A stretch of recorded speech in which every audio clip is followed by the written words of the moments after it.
The gym was loud, the music was loud, the coach was loud. And then one ordinary father walked across that mat, and the entire building went silent. Nobody knew his name, nobody knew his past. He looked like every other tired dad in that bleacher row. Flannel shirt, worn boots, coffee stain on his sleeve. But when that coach threw his 12-year-old son to the floor, something shifted behind those quiet eyes.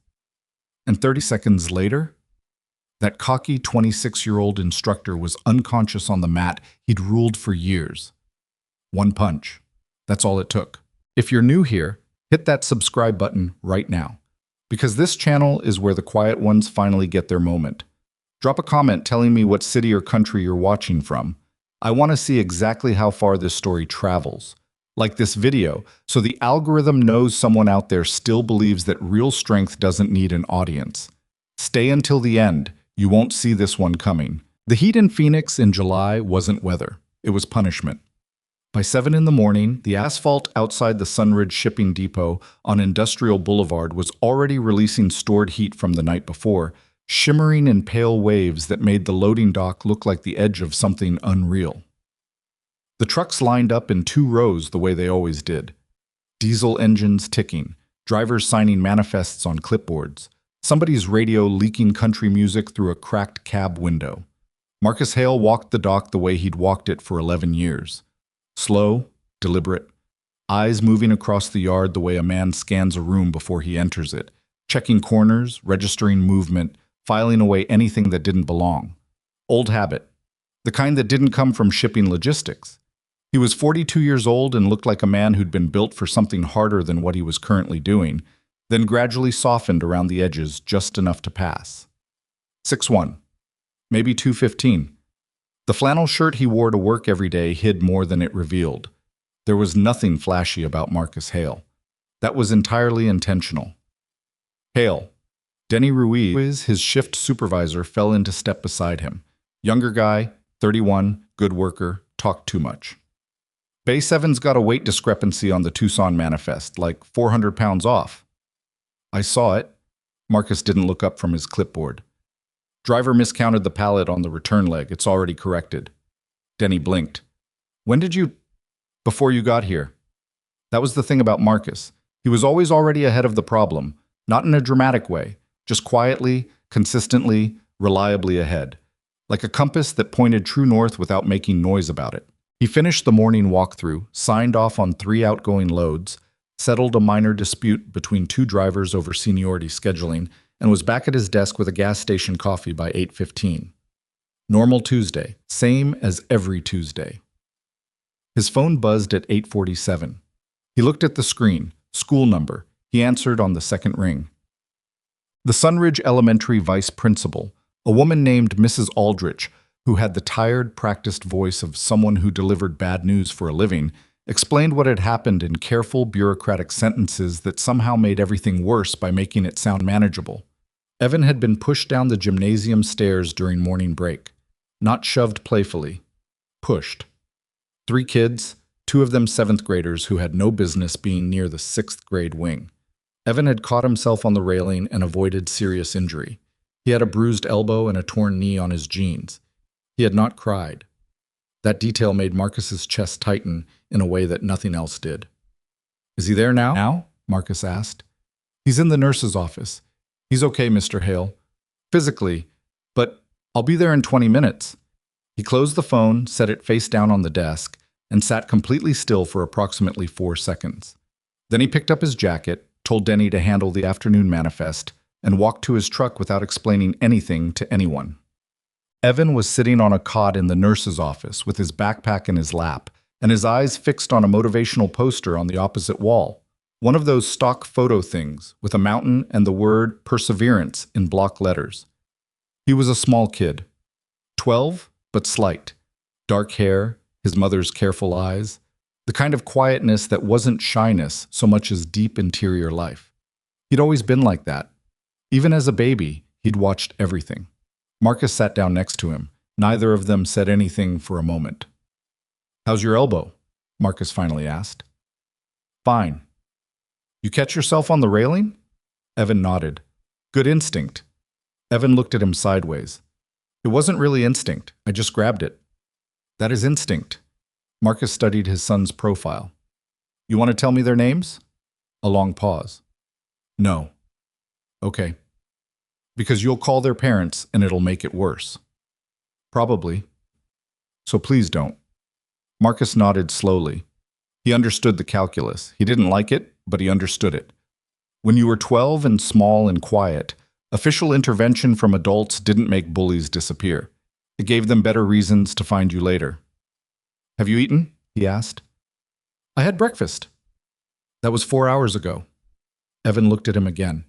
Something shifted in his expression.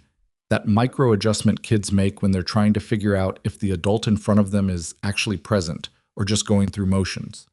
Whatever he saw in Marcus's face seemed to satisfy him. Can we get the burritos from the truck on McDowell? Evan asked. Yeah, Marcus said. We can get the burritos. They sat on the hood of Marcus's truck in a church parking lot 2 blocks from the school, eating green chile burritos wrapped in foil, watching traffic move on McDowell Road in the mid-morning heat. A pigeon worked the edge of a dumpster 20 feet away. Someone had left a shopping cart wedged against the church's chain-link fence. It's been 3 months, Evan said, without preamble. Marcus chewed, waited. Since September. Same 3 guys. Marcus Webb and those 2 idiots who follow him around. You told a teacher? In October. She talked to their homeroom teacher. Nothing happened. He folded the foil into a careful square. Old habit. He'd always done that, even as a little kid. I'm not complaining. I just wanted you to know the timeline. Marcus looked at him. Why are you telling me now? Evan took a moment. Because it was the stairs today. That's different. It was different. Marcus felt the shift in his chest again, that slow tightening that he'd spent 2 decades learning to recognize and contain. Not anger, exactly. Anger was too simple. It was something colder and more precise, the sensation of a problem that required solution presenting itself with clarity. I've been thinking, Evan continued, he was still folding the foil, about the martial arts thing. I know you've mentioned it before, I didn't want to, but… He paused. Maybe learning how to not get pushed downstairs is useful. Marcus said nothing. You think it's a bad idea. I didn't say that. You have a face. I don't have a face. Dad, you have a face.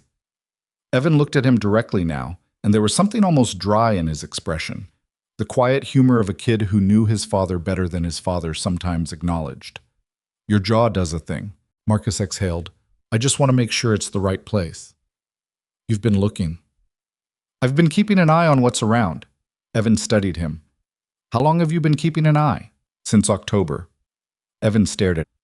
Since I told the teacher in October. Yes. Another long pause. And you didn't say anything? You didn't ask. Evan looked back at the traffic. That's kind of impressive and also kind of annoying. Both things can be true. They sat with that for a moment. The pigeon found something useful in the dumpster and flew away. So what's the place? Evan asked. Marcus had looked at 7 gyms in a 60-mile radius over the past 9 months. Not in an obsessive way. He had a list on a notepad in his truck's center console. He'd driven past most of them, gone inside 3. He wasn't looking for the most decorated or the most visible. I was looking for the one with the best ratio of substance to noise, the place where the instruction was real and the ego was managed. He hadn't found it yet. What he'd found, mostly, were places like Cross Combat Academy. Cross Combat was on Camelback Road in a strip mall between a smoothie franchise and a tax preparation office. It had a street-facing window that had been replaced with a floor-to-ceiling LED display cycling through competition highlight reels.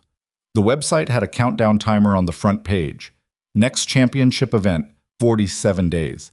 And a testimonial reel that featured more before and after photos than actual technique. The Yelp reviews were split roughly 60-40 between enthusiastic parents and frustrated parents, and the negative reviews all mentioned the same thing. The head coach was more interested in showcasing his best students than developing the struggling ones. The head coach was Ryan Cross, 26 years old. 2 amateur MMA titles, 1 regional kickboxing title, a social media presence that ran to 43,000 Instagram followers, and a posting schedule that suggested he spent as much time filming himself as training. His bio listed a gym he'd trained at in Las Vegas for 2 years before coming back to Phoenix to open his own academy. Marcus had looked at the Instagram. Not extensively, just enough. Ryan Cross was the kind of young man who'd been good at something long enough to forget that being good at something didn't make you wise. Phoenix had plenty of those. Every city did. But it was the closest gym to Sunridge Elementary. Evan could walk there after school on Tuesdays and Thursdays. And Marcus, despite everything his experience told him about places that prioritize spectacle over substance, told himself that a mediocre gym with good logistics was better than no gym at all. He told himself that. He wanted to believe it. They went on a Thursday evening in late July, 3 weeks after the stairwell incident. The gym smelled like rubber mats and industrial air conditioning and something chemical, cleaning spray maybe, or the particular synthetic smell of new athletic equipment. The main floor was large, well lit, with 2 training cages along the far wall and a broad expanse of blue tatami in the center. 23 people in the beginner class. Ages ranged from around 10 to maybe 15, mostly boys, a few girls. Ryan Cross stood at the center of the mat in a fitted compression shirt that had his own gym's logo on the chest. He was a physically impressive specimen, lean, defined, clearly trained, and he moved with the particular confidence of someone accustomed to being the most capable person in whatever room he entered. He was demonstrating a basic defensive posture to the class with the crisp, slightly theatrical efficiency of someone who'd done it for an audience many times. Marcus stood against the back wall with the other parents, arms crossed, watching. Evan joined the edge of the class, found a spot, tried to mirror the posture being demonstrated. He was, honestly, bad at it. He had no baseline. His feet were wrong, his hips were too high, his hands came up in a way that would have done nothing useful in any real situation. He looked like what he was, a kid who'd never trained before, figuring out where his body was in space. Ryan noticed. Marcus saw the moment Ryan noticed. It was subtle. A flick of the eyes, a fractional pause, the kind of micro-assessment that happened in about half a second. Then Ryan's mouth did something that wasn't quite a smile. "Hey, new kid, what's your name?" Evan looked up. Evan. Evan. "Okay, come up here." Evan walked to the center of the mat. He stood in front of Ryan Cross with his chin slightly up, that particular posture he had when he was nervous but trying not to show it, and waited. "Show me your guard," Ryan said. Evan put his hands up the way he'd been doing. Ryan looked at it, then looked at the class. "Anybody see the problem?" A beat of silence.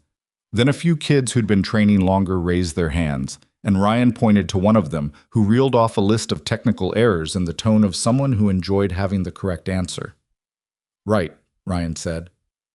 "So," he turned back to Evan, "you're basically inviting me to hit you in the face, you get that?" Evan nodded, jaw tight. "It's okay," Ryan said, and his tone was the particular kind of okay that meant the opposite. "Some people come in with natural instinct. Some people—" He paused for effect, and the pause did exactly what he intended it to do. "Come in with nothing, that's what we're here for." A few kids laughed, not many, but enough. Marcus felt the tightening in his chest move into his shoulders. He didn't move. He didn't speak. He stood against the wall with his arms crossed and his coffee cooling in his right hand, and he watched his son absorb the embarrassment with that careful, internal stillness that had always been Evan's primary defense mechanism. The way he went very quiet when things got hard, folding inward like a piece of paper, making himself smaller. And Marcus, who had learned long ago that the most dangerous thing he could do was act on the first version of his anger, stayed exactly where he was. For now. The class ran 90 minutes. Marcus watched all of it. Ryan Cross was technically competent. The instruction, when he bothered to give it seriously, was accurate enough. He knew his material. He could demonstrate a hip escape with the efficiency of someone for whom physical vocabulary was native language. And when he was focused on a student, he genuinely seemed to understand the mechanics he was communicating. But his attention was selective. His patience had a hierarchy. The students who were already good got better. The students who were struggling got managed, kept out of the way of the showcase, positioned at the edges of drills, called on primarily when an example of what not to do was useful to the lesson. Evan was called on 3 more times during that 90 minutes, twice to demonstrate incorrect positioning, Once, the one that made Marcus's jaw set in that particular way Evan had apparently identified as a tell, to be used as a passive participant in a takedown demonstration. Ryan gripped Evan's collar, announced to the class that he was going to show them why base position mattered, and then swept Evan's legs with a motion that was about 40% harder than necessary for a pedagogical demonstration of base positioning. Evan hit the mat. Not catastrophically, not dangerously, but harder than he should have, and the impact made a sound that the nearest parents registered with small, involuntary flinches. Evan got up, said nothing, went back to his spot at the edge. Marcus unfolded his arms, refolded them, took a breath that moved through his entire chest. Not yet. Not here. Not like this. They drove home in near silence, the city flowing past the truck windows in its familiar evening pattern. Streetlights coming on, fast food signs, the orange residue of a sunset that had finished without ceremony behind the flat western horizon.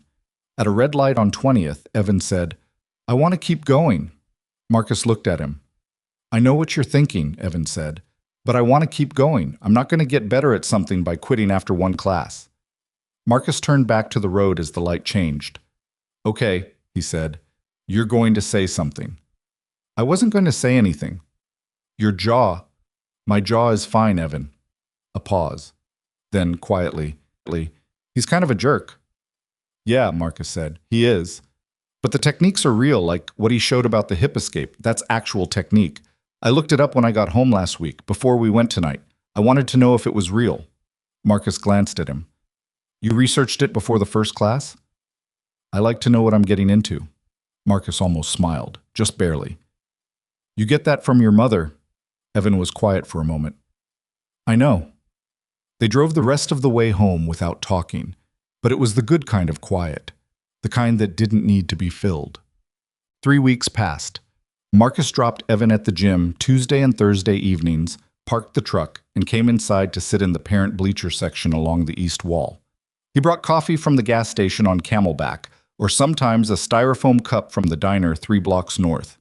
He sat in the same seat every time, second row, far left, with a clear sight line to the full mat and both cage doors. He watched Ryan cross work. He watched the pattern, the favorites and the afterthoughts, the kids who got real instruction and the kids who got management. He watched Ryan's physical language, the way his posture opened up when he was genuinely engaged and tightened when he was performing. And he read those shifts the way he'd learned to read a lot of things, with patience, with attention, without telegraphing that he was doing it. The other parents talked to each other, scrolled phones, only occasionally looked at the mat. Marcus didn't talk much. He was polite when addressed. One of the mothers, a woman named Sandra, who had a daughter in the intermediate class, had tried to draw him into conversation twice, and he'd engaged minimally, enough to be friendly, not enough to be remembered. He was very good at not being remembered. Evan, meanwhile, was improving, slowly, genuinely. Not because of Ryan Cross, primarily, but because Evan was the kind of kid who worked at things in private, who went home and looked things up, and practiced transitions in his bedroom with the door closed.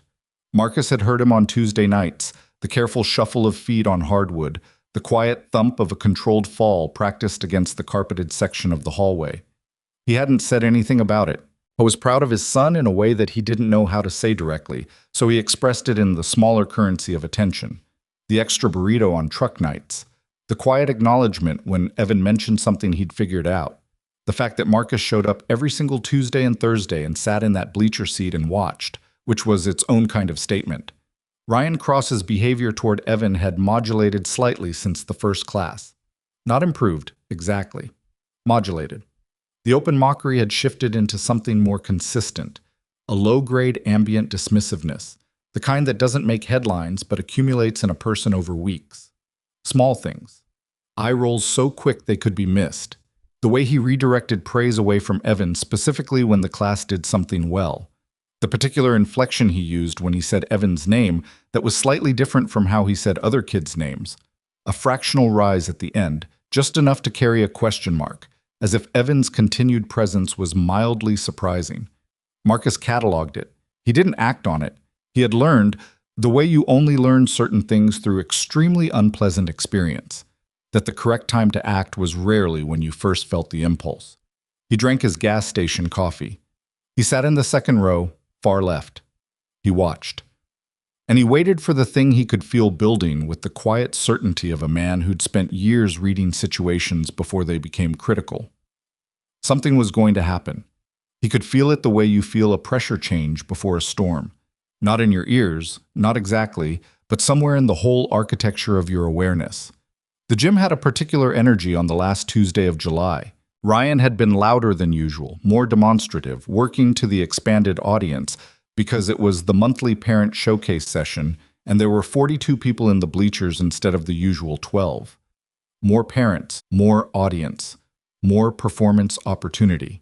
Marcus sat in his seat and set his coffee down and felt the weight of what was coming with absolute clarity.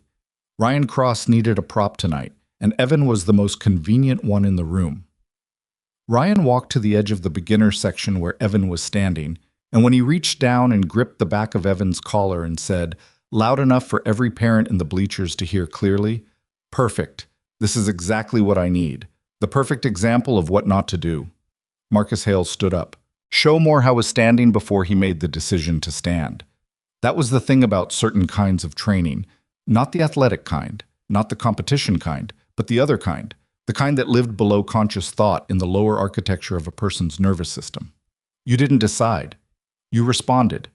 And then, a half second later, your brain caught up and started negotiating with what your body had already committed to. Marcus's body had committed to standing. His brain began negotiating. He was on his feet in the second row of the bleachers, coffee cup still in his left hand, and 42 parents were either looking at the mat or their phones or their own children, and almost none of them noticed him rise. He stood there for a full 3 seconds, long enough for the negotiation to happen, long enough to run the calculation that he'd been running in variation for 11 years. Is this the moment? Is this the one? Ryan had Evan by the collar of his training shirt, not violently, not dangerously, in the technical sense.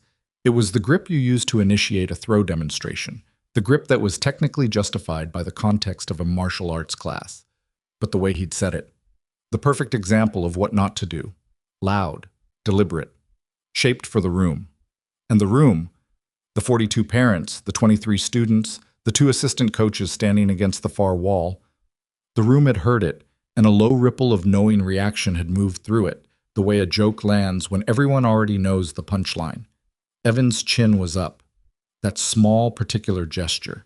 His jaw set the way it set when he was absorbing something and filing it away for later, when he'd decided not to give anyone the satisfaction of a visible reaction. Marcus sat back down. Not because the anger wasn't there. It was there. It was very much there. A cold, low-frequency thing that he'd learned to treat the way you treat a fire in a contained space. Feed it nothing. Restrict its oxygen. Let it burn at the level it needs to burn, at rather than the level it wants to. He sat down and picked up his coffee and watched Ryan Cross position his son in the center of the mat, and he counted his breaths the way a long time ago. A man named Sergeant First Class Donald Reardon had taught him to count them in a concrete room in a city that no longer existed the way it had existed then. In for 4. Hold for 4. Out for 4. Tactical breathing. Combat breathing. The thing you did when your hands wanted to do something your mind hadn't yet authorized. In for 4. Ryan demonstrated the throw. He used Evan as the base. Not throwing him, just gripping, positioning, narrating the physics to the audience. Technical. Educational.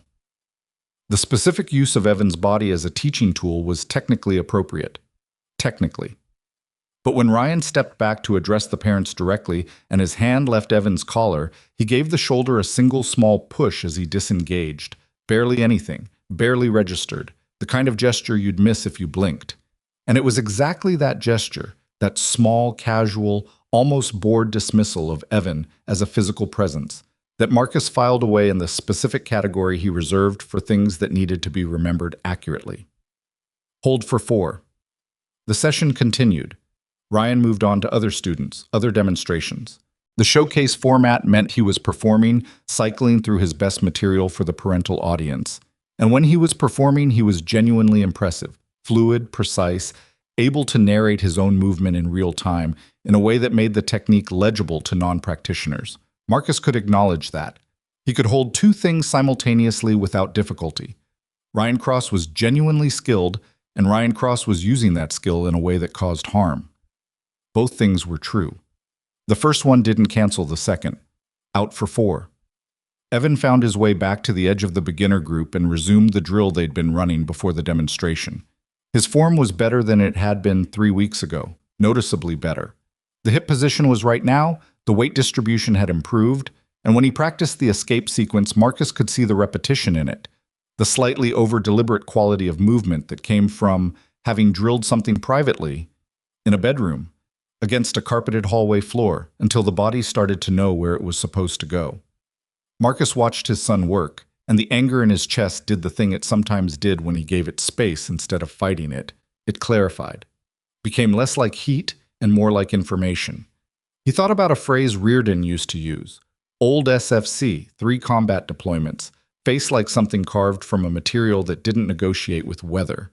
He used to say, the man who moves first from anger loses the initiative before the engagement begins. Wait for clarity. Clarity is the weapon. Marcus had not always been good at waiting for clarity. He'd gotten better at it through a process that had cost him considerably. He waited. The showcase session ended at 8:15. Parents collected children. The 2 assistant coaches, both in their early 20s, both with the efficient, slightly deferential energy of people who understood their role in the hierarchy, began rolling up the perimeter mats. Ryan worked the room the way he always worked the room after showcase nights. Handshakes, charm, that specific brand of confidence that read as authority to people who hadn't seen real authority up close. He had good instincts for social navigation. He could read which parents wanted information and which ones wanted reassurance, and he delivered accordingly, maintaining eye contact at exactly the right duration, laughing at exactly the right moments. Marcus collected Evan's water bottle from under the bleacher seat, handed it to him, and they walked toward the exit. Normal. Unhurried. Dad. Yeah. You stood up. Marcus didn't answer immediately. They pushed through the glass door into the parking lot, the night air still carrying residual heat from the day's high of 106, but moving now, finally, with something approaching the memory of coolness. For a second, Marcus said, I saw you. I sat back down. Evan was quiet for a moment. They walked toward the truck. You want to pull me out? I want to make sure you're okay. I'm okay. Evan? I said I'm okay. He said it flatly, not angrily, just with the specific weight of someone who has decided that the truth of a thing is more useful than the comfort of a lie. He's an idiot, and he's mean, and the techniques are real. Those things can all be true. Marcus unlocked the truck. They got in. The cab smelled like old coffee and the cedar air freshener Evan had put on the mirror 2 months ago that had long since stopped smelling like cedar, and now just smelled like something attempting to be cedar. You said that before, Marcus said, about things being true simultaneously.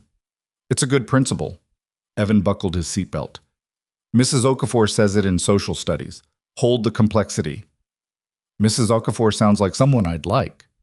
She'd probably like you too. She also doesn't talk very much and always knows what's happening. Marcus pulled out of the lot onto Camelback Road, heading east, and didn't say anything for a while. And in the silence, he made a decision. Not a dramatic one. Not the kind of decision that announces itself. Just the quiet resolution of a man who'd given a situation the time it needed and arrived, finally, at the point where more time wasn't going to change the calculation. He was going to give it one more session. 1. And if Ryan Cross used his son as a prop one more time, for humiliation, for demonstration, for the specific purpose of making himself feel larger by making a 12-year-old feel smaller, Marcus was going to walk onto that mat. He didn't decide what would happen after that. That part he'd figure out when he got there. The following Thursday was different from the first moment Marcus walked through the door. He couldn't have explained it precisely. There was no single visible indicator. The gym looked the same blue mats, same LED lighting, same aggressive music cycling through the mounted speakers, same smell of rubber and cleaning solution. Ryan was already on the floor when Marcus arrived, 12 minutes early, and the assistant coaches were arranging equipment along the south wall. But the energy was different, higher. Ryan was moving through the space with a particular velocity, checking things, adjusting things, speaking to his assistants with more words and less patience than usual. His social media team, Marcus noticed, was present tonight. A young woman with a camera rig and a guy operating a secondary angle from a tripod near the northeast corner. Ring lights. The particular setup of someone creating content. Marcus sat in his seat. Second row, far left. The class started. Ryan was performing for the cameras, which meant he was even more theatrical than usual. Louder, more pronounced in his demonstrations, using the extra space that an audience creates in a person who's comfortable being watched. He was good on camera. The camera liked his physicality, his confidence, the clean, efficient language of his movement. 15 minutes in, Evan made a mistake. It wasn't a serious mistake. He was practicing a basic defensive transition, a movement he'd been working on, Marcus could tell, from the private practice sessions. And he applied the hip motion incorrectly and ended up in a worse position than he'd started. It happened. It was the kind of thing that happened to beginners when private drilling collided with live context. Ryan saw it from across the mat. Marcus saw Ryan see it.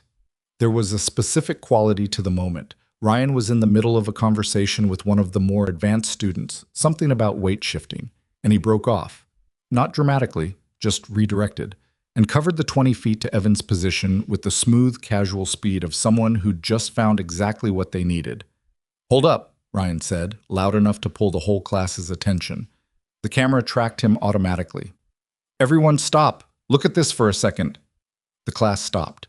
Ryan stood above Evan, who was still in the incorrect position on the mat, and the lights caught Ryan at his best angle, and Ryan knew it. "Okay," Ryan said, "so this is what happens when you don't have the basics." He spoke to the room, not to Evan. Evan was a visual aid. "You see where his hips are? You see his base? This is what I'm talking about when I say you can't skip steps." He gestured at Evan's positioning with an open hand, not touching, just indicating, like a contractor pointing out a structural failure. "This right here is not a defensive position. This is an invitation."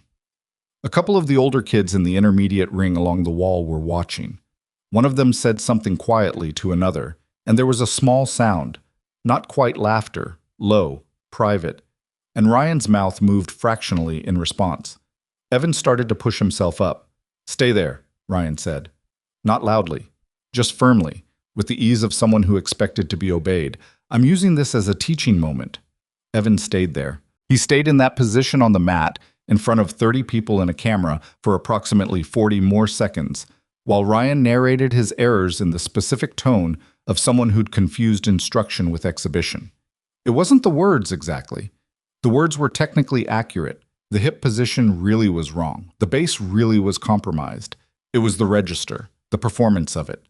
The way Ryan used the moment to establish a kind of gravity around himself, pulling the room's attention and evaluation and the camera's lens into his orbit, with Evan on the mat as the fixed point that made his orbit visible. Marcus, in the second row, set his coffee down on the bleacher seat beside him. His hands were now in his lap. That was different from where they usually were. Ryan finally moved on. Evan got up, went back to his spot, did not look at the bleachers. Marcus picked his coffee back up. The session ran another hour and 10 minutes. Marcus watched all of it. Ryan's energy built as the evening progressed. The cameras, the audience, the particular chemistry of being very good at something in front of people who could see that you were very good at it. He ran the advanced students through a combination sequence with impressive fluidity, narrating the tactical logic of each transition with the genuine authority of someone who understood what he was teaching at a deep level. And then, with about 20 minutes left in the session, Ryan turned back to the beginners. "All right," he said. "Let's do a live demonstration for the cameras. I want to show the parents what the beginning of real training looks like.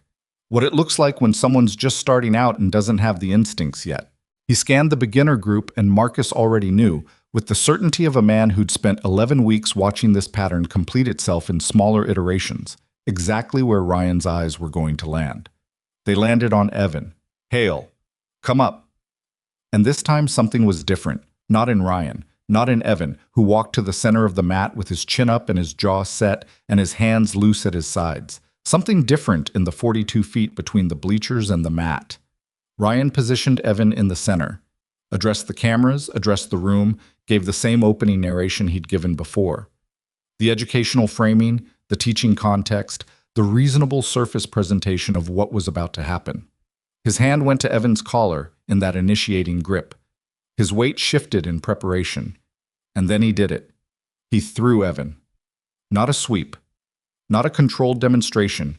He executed an actual throw, a koshiguruma, a hip throw, the kind of technique that in a controlled training environment between practitioners of similar size and experience level is perfectly safe, but between a 26-year-old former competitor and a 12-year-old beginner with 12 weeks of inconsistent training. Evan hit the mat. The sound was wrong. Marcus heard it before he fully processed what had happened. A flat, heavy impact, the specific percussion of a body landing without preparation, without the muscle memory of breakfall training, on a mat that was appropriate for that sound from trained bodies, and not appropriate for it from untrained ones. Evan lay still for a moment. The room hesitated. Evan's chest wasn't moving right. Marcus could see it from 42 feet away. The shallow, rapid, slightly wrong quality of breathing that happens when the diaphragm seizes from impact, when the body's taken a shock and the automatic systems are running their restart sequence. The wind was knocked out of him. Not dangerously, not critically, but visibly, audibly wrong. Ryan took one step back. His expression was controlled, the practice neutral of someone managing a situation in public. But his eyes moved to the cameras and then away from them in a sequence that told Marcus everything about the internal calculation happening behind that neutral face. 3 parents in the bleachers stood up. Marcus was already on the floor. He didn't remember descending the bleacher steps. He didn't remember covering the distance across the mat. He was at Evan's side, and his hands were on his son's shoulders. Not grabbing, not pulling, the specific kind of contact that communicated presence without adding pressure to a body already in respiratory distress. Steady. Grounding. "You're okay," Marcus said quietly. "Don't fight it. Let it come." Evan's eyes found his face. The specific panic of not being able to breathe was visible in them. Not terror, Evan didn't do terror, but the sharp animal awareness of a body's system interrupted. "Diaphragm," Marcus said. "It'll reset. Give it 15 seconds. Don't try to force it." Evan nodded minimally. Marcus counted.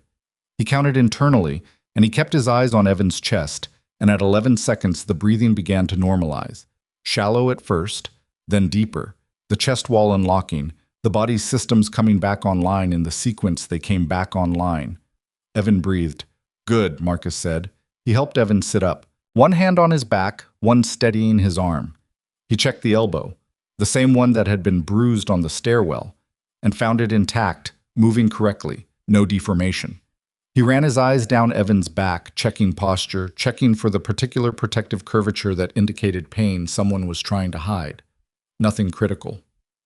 "Can you stand?" Marcus asked. "Yeah." Evan's voice was hoarse. "Yeah, I'm okay." "Take your time." "I'm okay, Dad." Marcus helped him to his feet. Evan stood, testing his weight, testing his breath. The private inventory a person runs when they've been knocked down and are trying to determine the honest extent of the damage before they decide how to proceed. He was okay. Marcus confirmed it to his own satisfaction. Then he turned and looked at Ryan Cross. The gym was quiet in the specific way gyms go quiet when something has happened that nobody is sure how to process. The music was still running in the background, some aggressive electronic track that nobody had thought to cut, but the human sounds had dropped out. The assistant coaches were still. The camera operators had pulled back slightly, the instinctive retreat of people who aren't sure if they're about to film something they shouldn't be filming. Ryan Cross was standing 6 feet away. His arms were at his sides. His expression had settled into a version of professional concern that was designed to read as genuine and was doing a mediocre job of it. "He's fine," Ryan said. "That's a standard technique. The mat is rated for—" "Go get your bag," Marcus said to Evan. Evan looked at him. Something in Marcus's face made him not argue. He walked to the edge of the mat where his gear bag was sitting, and he picked it up, and he moved back toward the bleacher area. Marcus watched him go. Then he turned back to Ryan Cross. "He's fine," Ryan said again. More pointed this time, a fractional edge appearing beneath the professional tone. "It was a controlled technique." "It wasn't controlled," Marcus said. His voice was very quiet, the kind of quiet that required the people nearest to him to stop talking in order to hear it. "You used a full resistance hip throw on an untrained 12-year-old and didn't teach him the breakfall first." That's That's not a teaching method, Marcus said.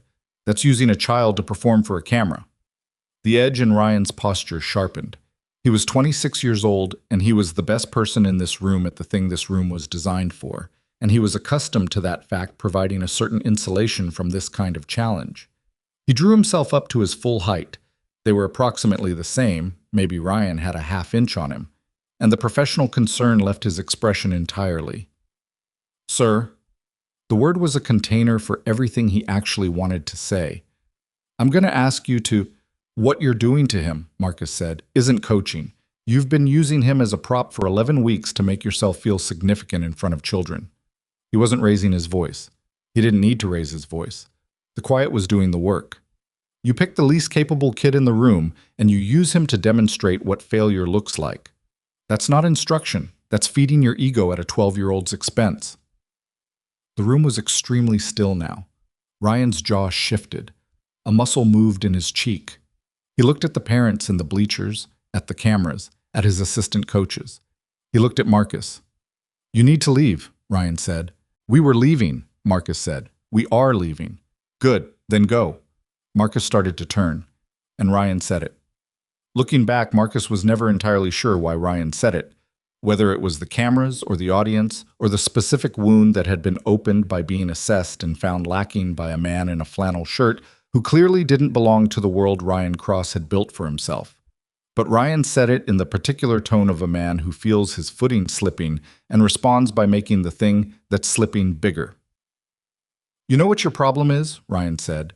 Your kid doesn't have what it takes. And instead of accepting that, you come in here and try to make it my problem. He's soft. That's not on me. That's on you. Marcus stopped walking. The gym held its breath. He turned around. Ryan Cross, to his credit, didn't flinch. He held Marcus's gaze with the confidence of a man who'd been in confrontations before and had come out on top of most of them.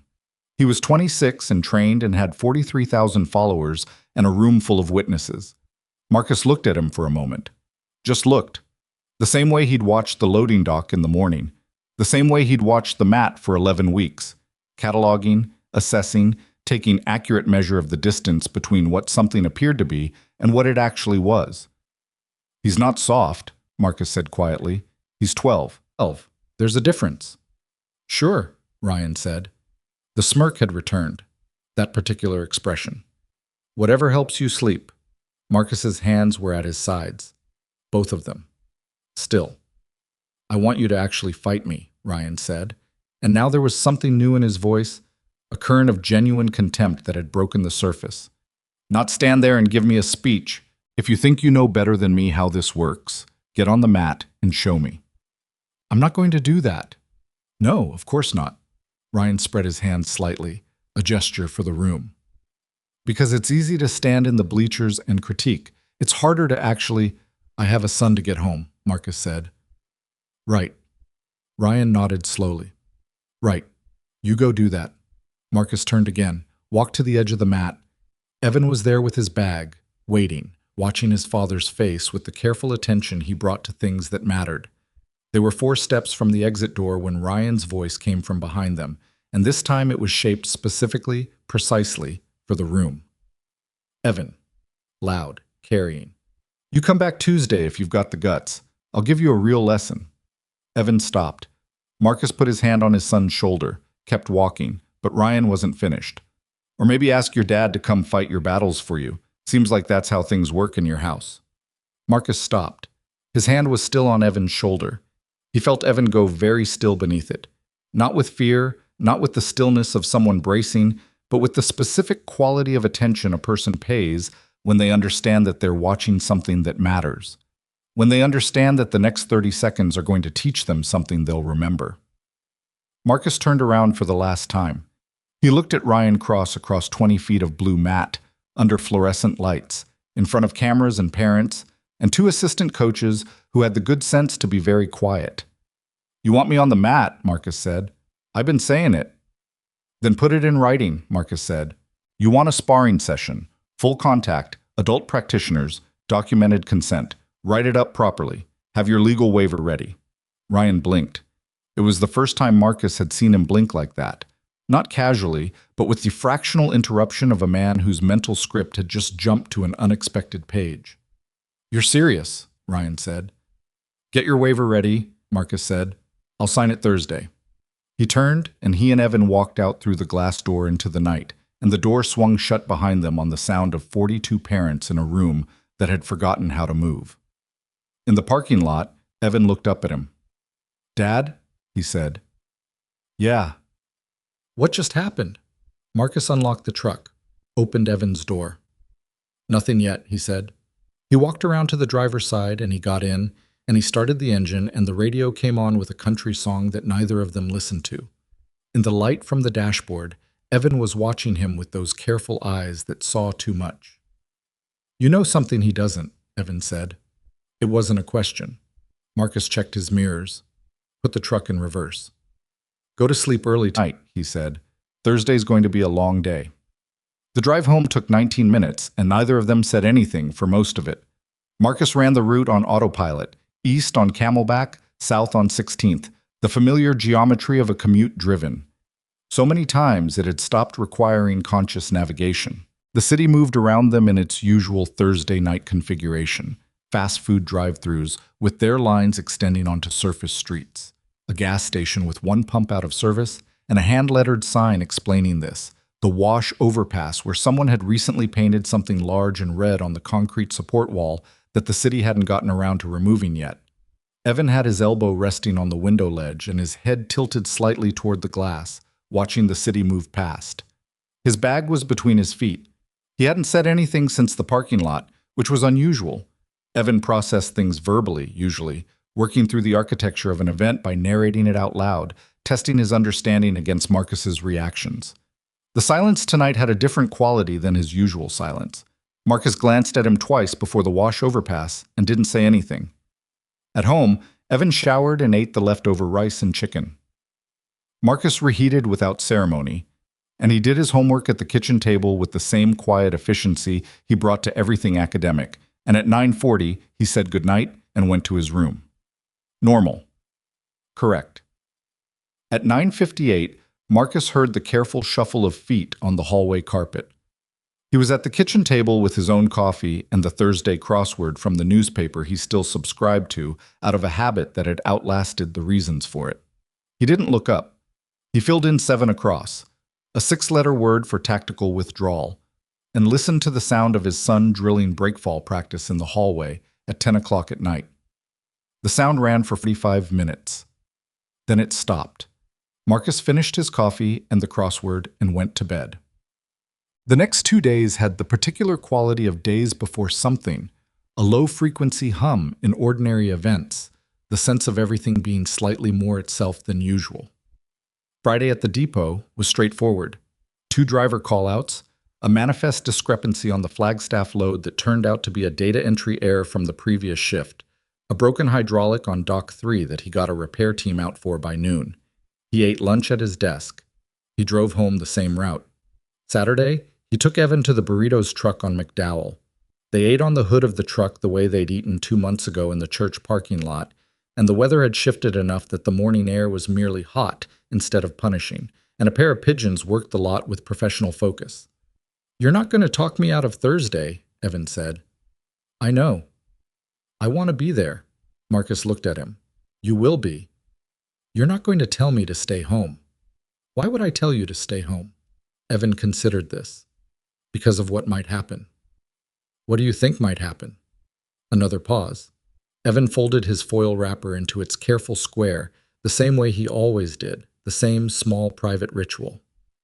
"I think you're going to do something that surprises people." Marcus ate. "I think Ryan Cross is going to find out he made a mistake," Evan said carefully. "And I think you've known for a while that he was going to find that out. You've been watching him long enough to know exactly what he doesn't know." Marcus looked at his son, at the specific quality of attention in his face, the way Evan watched things, filed things, connected things, in the same way Marcus did and had always done, though in Evan the process was somehow more visible. "Where did you get that from?" Marcus asked. "From watching you watch him," Evan said simply. Marcus finished his burrito. Set the foil down on the hood. "You need to stay behind me Thursday," he said. "When we come in, You sit in the bleachers. You don't come onto the mat regardless of what happens. Okay. I mean it. I know you mean it. Evan looked at him. Will you be okay? Marcus looked at the pigeons. Yeah, he said. I'll be okay. It was the truth. He was fairly certain it was the truth. He was also aware that certainty of that particular kind had occasionally been wrong before, in conditions considerably more serious than a strip mall gym on Camelback Road, and that the most dangerous thing he could bring into Thursday was overconfidence. So he didn't bring overconfidence. He brought a week. Monday and Tuesday and Wednesday moved the way. Pre-event time always moved, slower in the experiencing, faster in retrospect. He slept well, which was not always a given, and which he registered as useful data. He ate deliberately, not obsessively, just with the background awareness of a body that was being asked to perform and needed appropriate input. He did not train, specifically or dramatically. He walked the dock. He moved manifests. He fixed the Dock 3 hydraulic follow-up when the repair team's first solution turned out to be insufficient. Tuesday night, he sat in the kitchen for an hour and thought about Ryan Cross with the specific methodical attention he'd been applying to situations like Ryan Cross for most of his adult life. Ryan was 26, former amateur competitor, 2 regional MMA titles, 1 kickboxing belt, training history that included 2 years at a legitimate gym in Las Vegas, and presumably a serious developmental period before that. He was fast. Marcus had watched him move for 11 weeks, and fast was the most accurate single word. Reactive speed, combination speed, the kind of physical intelligence that translated training repetitions into automatic response. His ground game looked strong from observation, though ground was harder to assess from the bleachers. His striking was clean and technically sound. His weaknesses were harder to catalog from bleacher-level observation, but they were there. Every person had them. Ryan's were the weaknesses of a man who'd succeeded early enough to stop examining himself seriously.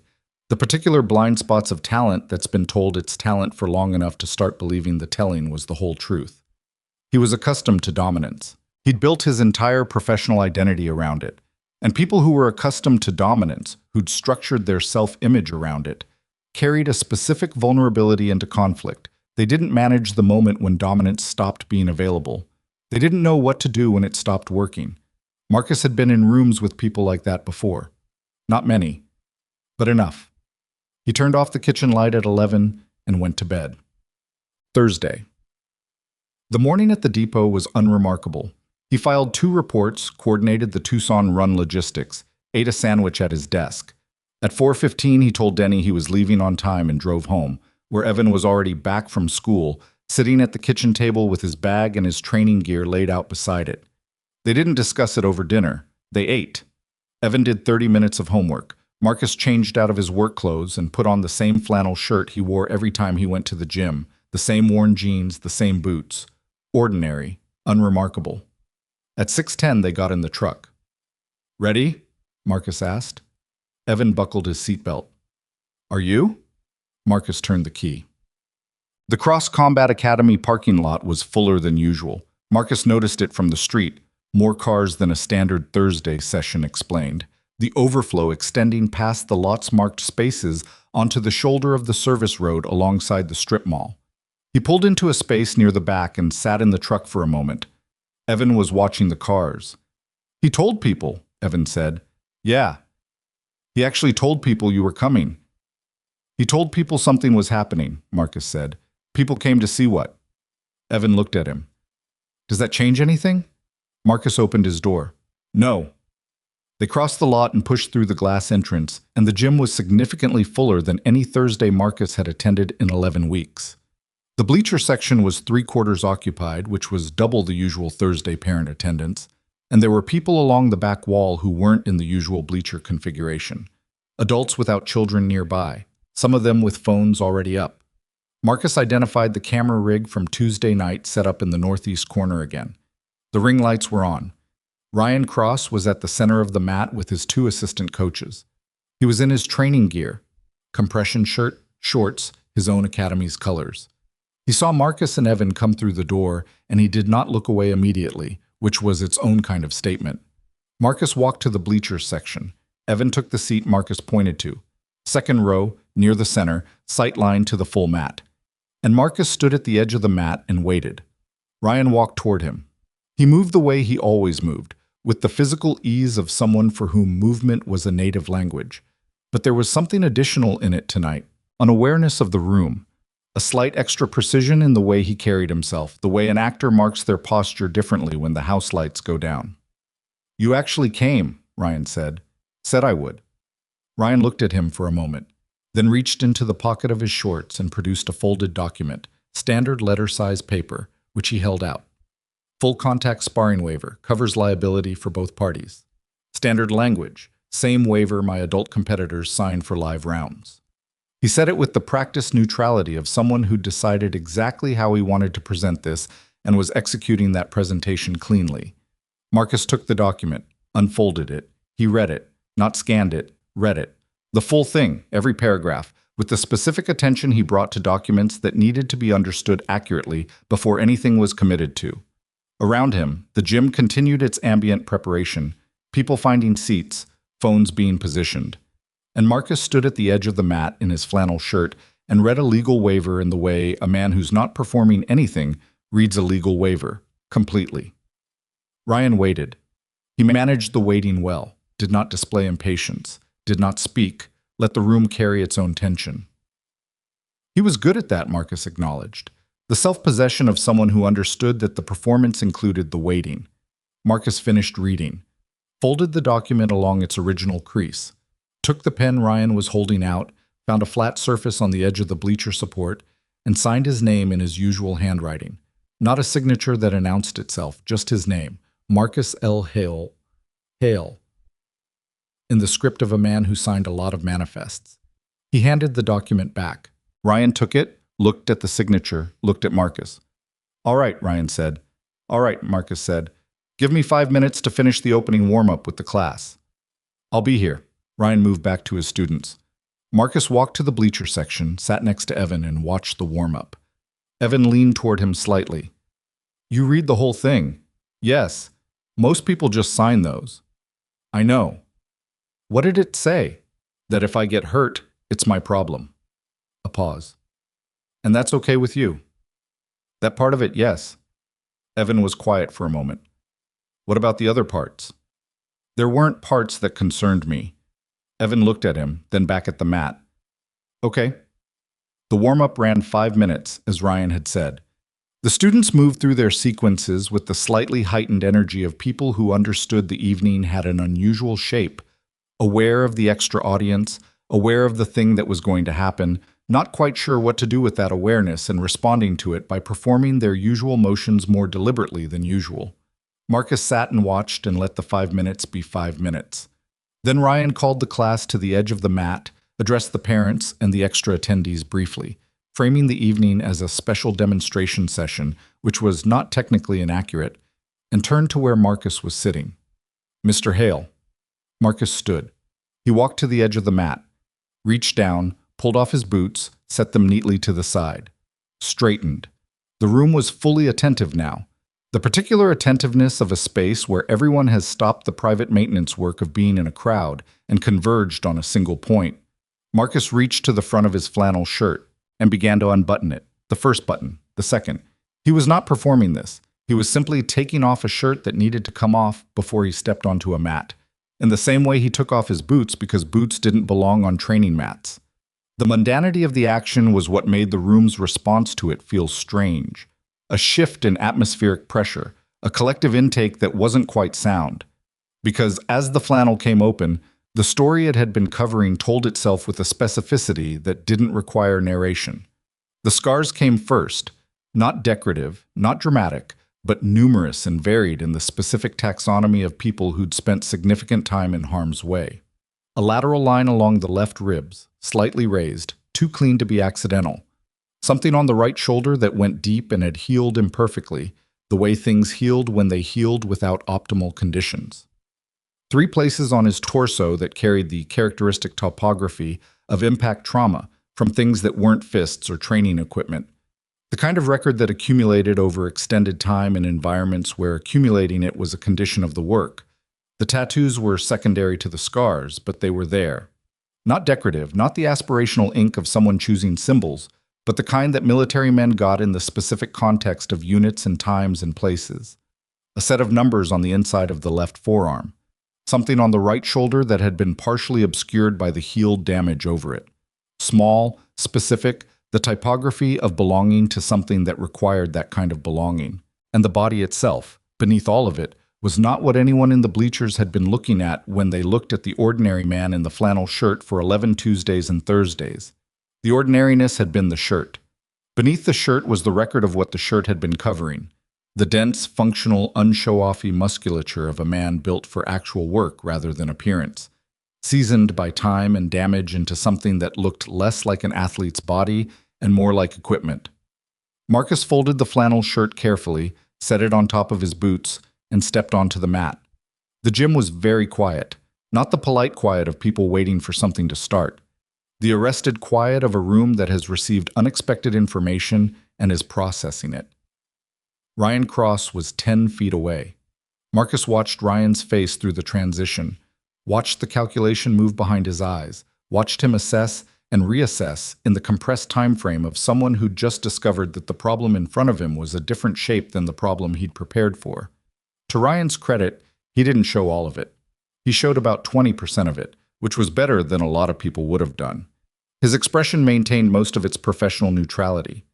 But the percentage he showed was visible to Marcus, and it was visible because Marcus had been watching faces in high-stakes situations for a long time, and the specific micro-expression of a confident person meeting something that gives them genuine pause was not one he could miss. Ryan Cross was, for the first time in Marcus's 11 weeks of observation, genuinely uncertain. He recovered quickly. He was young and he was proud, and he had a room full of people behind him and a camera in the northeast corner, and those were all things that operated against visible uncertainty. He squared himself up, found his professional face again, nodded once like a man confirming an appointment. "Okay," Ryan said. Marcus said nothing. "We're keeping this controlled," Ryan said, louder, for the room. "Supervised sparring, full contact rules, both parties consented." He looked at Marcus. "You know the format?" "You go when you're ready," Marcus said. "I'll figure it out." Something moved through Ryan's expression. "That's not how—" "I know how it works," Marcus said. "I'm telling you to go when you're ready." A beat. Ryan moved to his starting position, 5 feet opposite Marcus. He found his stance, textbook, clean, the economical fighting posture of someone who'd thrown thousands of rounds from it. Left foot forward, weight distributed correctly, hands up in the guard position that his students had been practicing for months. He looked at Marcus. Marcus stood with his feet approximately shoulder width, hands loose at his sides, head slightly forward. Not a guard, not a stance, just standing, in the way a person stands when they're not performing being ready because they don't need to perform it. Ryan's jaw tightened fractionally. "You need to put your hands up," said one of the assistant coaches from the edge of the mat. Young guy, trying to be helpful. "He's fine," Ryan said, without looking away from Marcus. And there was something in how Ryan said it, a quiet recognition, the particular voice of someone who has revised their understanding of a situation and doesn't want the people around them to know the revision happened. Someone in the bleachers said something in a low voice. Someone else responded. The ambient sound of the room was the compressed, held-breath sound of an audience that doesn't know what it's about to see, but understands that it's about to see something. Marcus looked at Ryan Cross across 5 feet of blue mat and felt very little, in the way he felt very little when he was operating correctly. Not because the feeling wasn't there, but because he'd long ago built the infrastructure to put it exactly where it needed to be, which was available but not in the way. Ryan shifted his weight. A small adjustment. Testing. Marcus didn't move. Ryan's eyes moved, left shoulder, right hip, back to the face. The involuntary triangulation of a striker assessing entry angles. And Marcus filed the sequence away the way he filed everything, accurately, without judgment, as information. The camera in the corner was running. Marcus could see the operator in his peripheral vision, had been aware of him since they'd come in. 40-some people in the bleachers, Evan in the second row sitting with his hands in his lap and his eyes on the mat, absolutely still. Ryan Cross dropped his shoulder. It was a feint, a good one, technically precise, the kind of opening move that worked because it committed enough to be convincing without committing enough to be costly. Marcus tracked it and did not respond to it, which was its own kind of response, which Ryan registered with a fractional hesitation before flowing into the real first combination. The jab came in sharp and fast. Marcus slipped it, barely, economically, just enough. The way you slip things when slipping is the entire vocabulary of what you're doing, and adding anything to it would be waste. The cross that followed it arrived a quarter second later, and Marcus wasn't there for it either. A small rotation of the upper body, weight shifting back just enough. The jab and the cross both landing on air. Ryan reset. His eyes were different now. Still controlled, still professional, but with something new behind them. The recalibration of a man discovering that his tools are working correctly, but the target is not behaving like a target. He came again. This time, it was a combination. 4 strikes, the last of which transitioned toward a clinch attempt. Marcus moved through the combination the way water moves around something solid. Not with drama, not with counteroffense, just with the precise minimum of displacement required to make each strike arrive somewhere other than where it was aimed. The clinch attempt found his arm.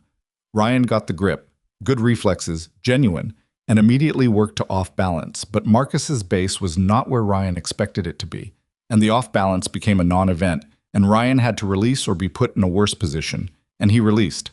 He stepped back. He was breathing normally. He was not tired. This had been maybe 20 seconds of exchange, not enough to create physical fatigue, but he was breathing slightly differently than 20 seconds before. Ryan Cross was a skilled fighter, a genuinely, seriously skilled fighter, in the way that legitimate training and legitimate competition and a genuine talent for physical conflict made people skilled. That was not the issue. The issue was that he was fighting something he didn't have a category for, and you couldn't solve a problem you couldn't categorize. Because the way Marcus moved wasn't the way competitors moved. It wasn't defensive in the sporting sense. Wasn't the defensive movement of a fighter who lacked the offense to engage. Wasn't the evasion of a man stalling or a man afraid. It was something more fundamental than that, something that had nothing to do with sport, and had been built for conditions where sport would have been an absurd frame. It was the movement of a man for whom getting hit was a problem to be solved, not a variable to be managed. Because in the conditions where Marcus had originally learned to move this way, getting hit often meant something different than it meant in a gym. Every slip was exact.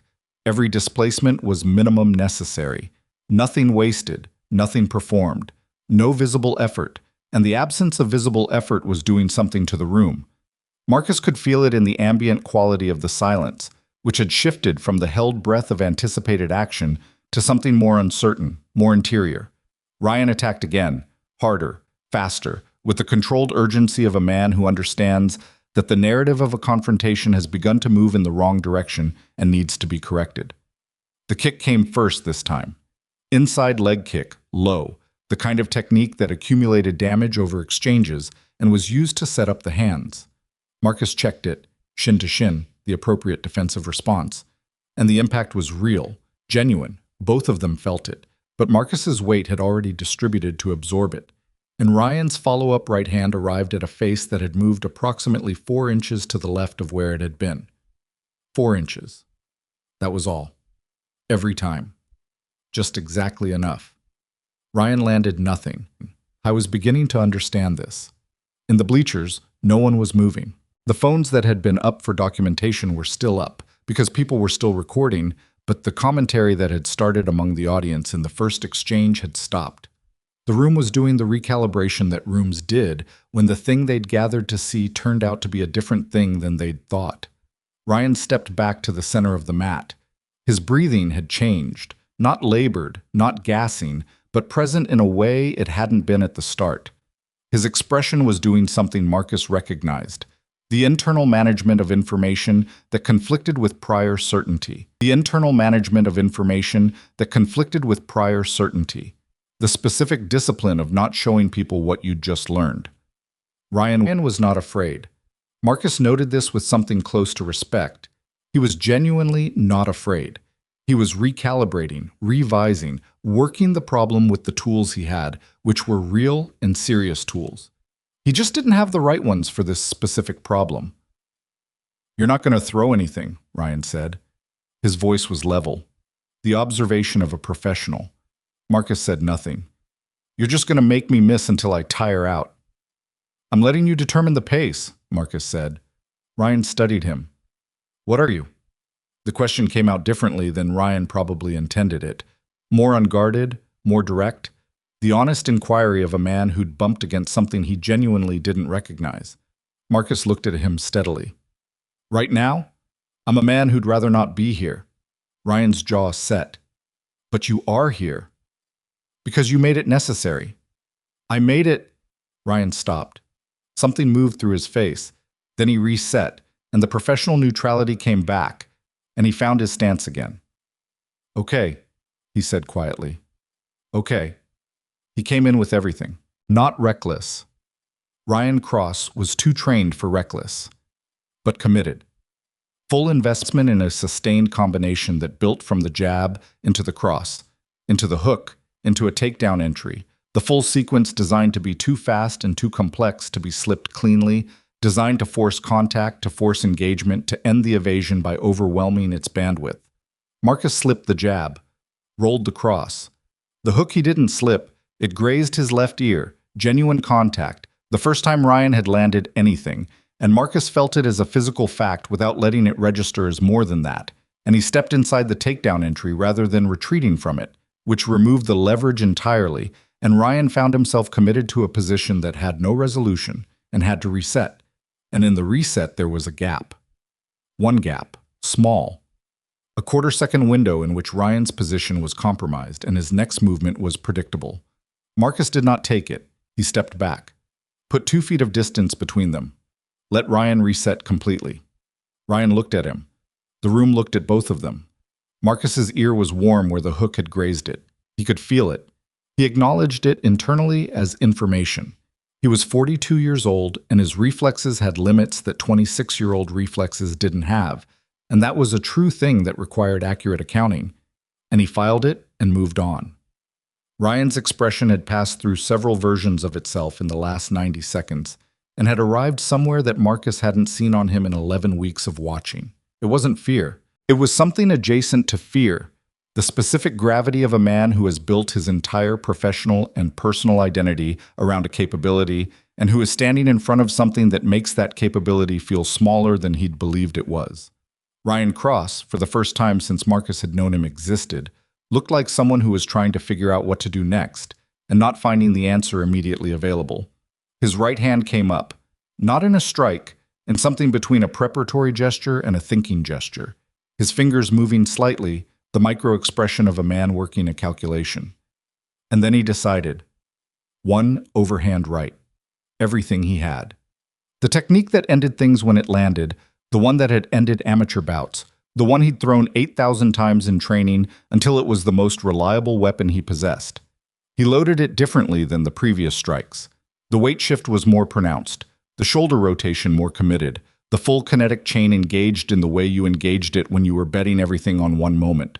Marcus saw it the way you see things you've been waiting for. He didn't move back. He moved in. Inside the arc of the swing, where the power didn't live, where the arm was just an arm and not a weapon. His left hand redirected the elbow. Not a block, not a counter, just a small, precise rerouting of the trajectory that cost him almost nothing and cost the technique everything. And then his right hand did what it did. One strike, short, close, placed with the specific accuracy of a man who knew exactly where he was putting it and why. The sound of it was not dramatic. The result of it was, Ryan Cross's legs went first. That particular sequence, knees buckling, the body's systems shutting down in the cascade that follows a correctly placed strike to the jaw. He was unconscious before the second contact with the mat, and the mat received him with the flat, definitive sound of weight that has stopped managing itself. He lay still. The room was so quiet that Marcus could hear the ring lights humming in the northeast corner. He stood over Ryan Cross and looked at him the way he looked at situations that required assessment, quickly, accurately, without drama. Ryan's chest was rising and falling. His color was not alarming. His position was lateral enough to be safe. He was unconscious, but he was not in distress. Marcus turned to Ryan's assistant coaches. He's got a concussion, Marcus said, in the flat, informational voice of someone who has dealt with concussions before. Don't move him yet. Don't elevate his head. Give him 90 seconds to come around on his own. If he doesn't, call 911. When he does come around, keep him down for 10 minutes minimum. No bright lights in his face. He looked at the younger one. You understand? The young man nodded. He was pale. Write it down if you need to, Marcus said. He walked to the edge of the mat. He picked up his flannel shirt, put it on, buttoned it. First button, second. The same unremarkable sequence as taking it off, just reversed. Reached down and picked up his boots and sat on the edge of the bleacher step and laced them with the same deliberate, unhurried attention he brought to tasks that needed to be done correctly. The room remained very quiet. He stood, looked at Evan, who was sitting in the second row with his hands still in his lap and his eyes on his father and an expression on his face that Marcus had never seen there before and could not precisely name. Something between understanding and something older than understanding. The look of a person receiving information about someone they thought they already knew and finding the new information true in a way that made the prior version not wrong, exactly, but incomplete. Marcus walked to him. Let's go, Marcus said. Evan stood, picked up his bag. They walked toward the exit, and the room parted for them the way rooms part for things they don't have the right frame for yet. And Marcus pushed the glass door open and held it for Evan, and they walked out into the night, which was cooler than it had been any Thursday since July, the first real suggestion of autumn in the air, a slight moving of the desert dark around them as they crossed the parking lot to the truck. Evan didn't say anything until they were in the truck with the engine running. One punch, he said. Yes. You had at least 3 other openings before that. Marcus looked at him. I was watching, Evan said. The clinch reset, the inside step. At least 2 points in that last combination. He was not asking for confirmation. He was reporting an observation. You waited for the one where you only needed 1. Marcus put the truck in reverse. Why? Evan asked. Marcus checked the mirrors. Pulled out. Because 1 is enough, he said. And enough is the point. Not more than enough. Evan absorbed this. Looked out the window at the city moving past. He's going to be okay, Marcus said. Physically. I know, Evan said. I could see that. A pause. The other part might take longer. Marcus drove. The night outside was dark and cool, and the streetlights made pools of amber on the asphalt, and somewhere above the light pollution the desert sky was doing what it always did, indifferent and enormous, full of things too far away to be named from here. Dad? Evan said. Yeah. Who were you? Before the depot. Marcus drove for a long time without answering. The city moved past. The washover pass, the gas station, the familiar geometry of a commute driven enough times to become its own kind of silence. Someone who learned that restraint costs more than violence, Marcus said finally, and that learning it was worth the cost. Evan looked at him, then looked back at the road ahead. Okay, he said quietly, and that was all. Evan was asleep by 10:30.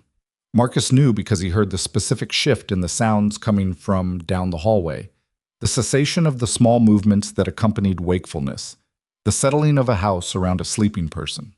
He sat at the kitchen table with his 3rd cup of coffee, which he did not particularly need and was drinking anyway, and he looked at the wall and let the evening's events exist without trying to process them into something more manageable than what they were. His right hand rested on the table. He looked at it. The knuckle on the 2nd finger was slightly swollen. Not badly. Not in a way that would compromise anything. But it was there. The honest accounting of a body that had done something physical and was recording the transaction in its ledger. He was 42 years old, and recovery was a different arithmetic than it had been at 26, and he didn't have illusions about that. He drank his coffee. His ear still carried a faint warmth where Ryan's hook had grazed it in the 3rd exchange, the only real contact Ryan had made, and it had been a good shot, an honest shot, the kind that deserved acknowledgement. Ryan Cross was not unskilled. That had been true at the beginning of the evening, and it remained true at the end of it. What had happened in that gym had not been a mismatch in any simple technical sense. It had been a collision between 2 very different kinds of prepared, and the preparation that one had been built for different conditions than a strip mall gym on Camelback Road. Marcus was not proud of this in any way that felt good. He was something, sitting at his kitchen table at 11:15 on a Thursday night. He wasn't sure proud was the right word for it. Relieved, maybe. The specific relief of a man who'd been carrying a controlled thing and had finally set it down properly instead of dropping it. He rinsed his cup, turned off the kitchen light, and went to bed. The calls started Friday morning. The first one came at 7:40, while Marcus was in the depot parking lot finishing his gas station coffee before his shift. Unknown number, Arizona area code. He let it go to voicemail. The voicemail was a man identifying himself as a local news producer. He'd seen footage online, understood there'd been an incident at a Phoenix martial arts academy, wanted to discuss Marcus's perspective. Marcus deleted it. By 9 o'clock, there were 4 more. 2 more media inquiries, one from a woman who identified herself as a parent from the gym who wanted to tell him she thought what he'd done was right and also ask if he gave private lessons, and one from a number he didn't recognize that left no voicemail. He put his phone in his desk drawer and dealt with the Flagstaff manifest. Denny came in at 9:30 with the expression he wore when he had something to say and wasn't sure how to say it. He stood in the doorway of the small office where Marcus handled paperwork and looked at the floor and then at Marcus. "Anything you want to talk about?" Denny said. "No. There's a video." "I know. It's got like 60,000 views already." Marcus looked at him. Denny had the decency to look slightly embarrassed for having tracked this. 60,000, Marcus said. "Give or take. It went up last night. People are saying things." He paused. "Good things, mostly. Some people think it's fake. It's not fake." "I know it's not fake. I'm just—" Denny shifted his weight. "You okay?" "I'm fine." "Your hand." Marcus looked at his right hand, which he'd set on the desk.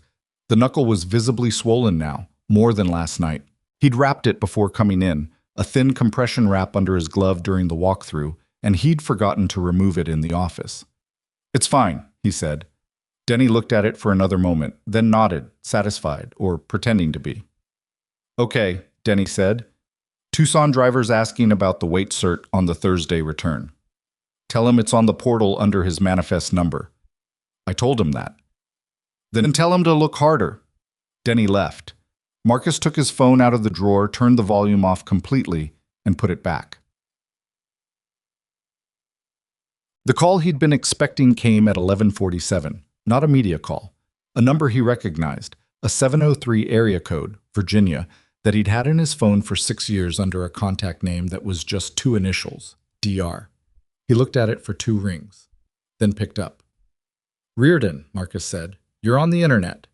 The voice on the other end was the same voice it had always been, deep, unhurried, the voice of a man who'd spent 30 years ensuring that his voice never told anyone anything he hadn't decided to tell them. Donald Reardon, retired Sergeant First Class, currently doing something in the defense consulting space that he never described with specificity. 60-some thousand views as of this morning. "So I've heard." "You threw 1 punch." "Yes." A pause. "You had 3 cleaner openings before that." Marcus almost smiled. "My kid said the same thing." "Smart kid." Another pause. "How is he?" "He's good. He's at school." Marcus leaned back in his chair. "How'd you see it?" "Someone sent it to me. I won't say who. You'd find it irritating." A brief, dry sound that was Reardon's version of a laugh. "How's your hand?" "Swollen." "You're 42. "I'm aware. Knuckles don't do what they used to at 42. "Thank you, Sergeant." "I'm not a sergeant anymore. I'm a concerned citizen." The dry sound again. "Who is he, the kid you hit?" "Local MMA instructor, 26, 2 amateur titles." "And he challenged you?" "He challenged me in front of 40 parents and a camera crew because he'd spent 3 months using my son as a prop, and I asked him to stop." A longer pause. "You signed a waiver." "Full contact, documented. So legally you're covered. Legally I'm covered. But you're calling it 3 months. That's a long time to watch something." Marcus said nothing. "That's the part the internet doesn't know," Reardon said, not as an accusation. More as an observation filed carefully. 60,000 people see a man knock out a bully in 2 minutes. They don't see the 11 weeks of sitting in bleachers and drinking bad coffee and making a decision every single night not to be the problem. "That's not interesting footage." "No," Reardon agreed. "It never is." He was quiet for a moment. In the background, Marcus could hear something that might have been an office. Keyboards, the low ambient sound of a building with people in it. Anyone official contact you? Not yet. They might. I know. The waiver helps. The fact that he challenged you on camera in front of witnesses helps more. A pause. If anything moves in a direction you need help navigating, call me. I know you don't need it. I'm offering it anyway. That's what I do. A beat. How's the depot? Same as always. You still reading crosswords? Thursday edition. Good. The line was quiet for a moment. Marcus? Yeah. One punch was the right call. I know. I know you know. I'm saying it anyway. The line clicked off. Marcus set the phone down, looked at the wall of his office, the one with the scheduling grid and the depot safety compliance poster, and the small dry erase board where he tracked the week's load assignments in his own compact handwriting. He sat there for a moment. Then he picked up the Tucson Manifest and went back to work. The police came at 2:15, not with drama, not with any of the apparatus that the word police conjures when your relationship to authority is anxious or adversarial. Two officers, one in his mid-30s, one younger, both in patrol uniforms, who'd been directed to the depot by whoever had called them, which Marcus would later learn was not Ryan Cross, but one of the assistant coaches acting, apparently, on his own judgment. Marcus met them in the parking lot, which he preferred to having people in uniform come into the building and interact with his crew, because his crew didn't need the speculation. The older one did the talking. His name was Officer Delgado. He was professional, careful, working from the specific script of someone who'd been assigned to assess a situation and hadn't yet determined what kind of situation it was. We received a report of an assault at Cross Combat Academy last night, Delgado said. Were you present at that location? Yes. Were you involved in an altercation with a Ryan Cross? I participated in a full contact sparring session with Ryan Cross. We both signed a legal waiver beforehand. Ryan Cross initiated the challenge, on camera, in front of approximately 40 witnesses. Delgado wrote something. Mr. Cross sustained a concussion. I know. I gave his staff instructions for concussion management before I left. The younger officer, his badge said prior, looked at Marcus with an expression that was working hard at being neutral and not entirely achieving it. You gave instructions, Delgado said. Concussion protocol. Keep him still, no bright lights. Don't move him until he can tell you his name. Standard. Delgado looked at his notepad. Can I ask your background, Mr. Hale? You can ask. A pause. What's your background? I manage a shipping depot. I've been here 11 years. Prior to that. Marcus looked at him. Prior to that is a long time. Were you in the military? Marcus was quiet for a moment. Not evasively. He'd have answered the same way for any question that required him to decide how much was relevant to the purpose of the question being asked. For a period of time, yes. What branch? Army. Combat deployment? Multiple. Delgado wrote something. And you were aware that Mr. Cross was a trained martial artist when you agreed to spar? Yes. I've been watching him coach for 11 weeks. Why were you watching him coach for 11 weeks? My son attends the academy. Or attended. Delgado looked up. Past tense. He won't be going back. Because of last night? Because of the 3 months before last night. Marcus kept his voice level and factual. Ryan Cross repeatedly used my 12-year-old son as a demonstration prop in ways that were humiliating and, on at least 2 occasions, physically inappropriate. Last Tuesday, he executed a full hip throw on Evan without first teaching him breakfall technique. Evan hit the mat hard enough to have his breath knocked out. Delgado was writing steadily now. Did you file a complaint with the academy? I addressed it directly with Cross on Tuesday. He responded by challenging me to a sparring match. I agreed on the condition of a written and signed waiver, which he produced Thursday. He initiated the challenge. He initiated the exchange. I defended myself and I struck him once. Once, Pryor said. He couldn't entirely keep the specific quality out of his voice. Once, Marcus confirmed. Delgado closed his notepad, looked at Marcus with the measured expression of a man running a calculation. Mr. Cross has not formally pressed charges, This is a preliminary assessment at this point. I understand. Do you have a copy of the waiver? Ryan Cross has the signed copy. There were approximately 40 witnesses to his verbal challenge and to both parties signing the waiver. There's also camera footage, which I understand has been widely distributed. Delgado nodded. I've seen the footage. Then you've seen everything I described. A pause. Is there anything else you want to add? Marcus thought about it genuinely. No. All right.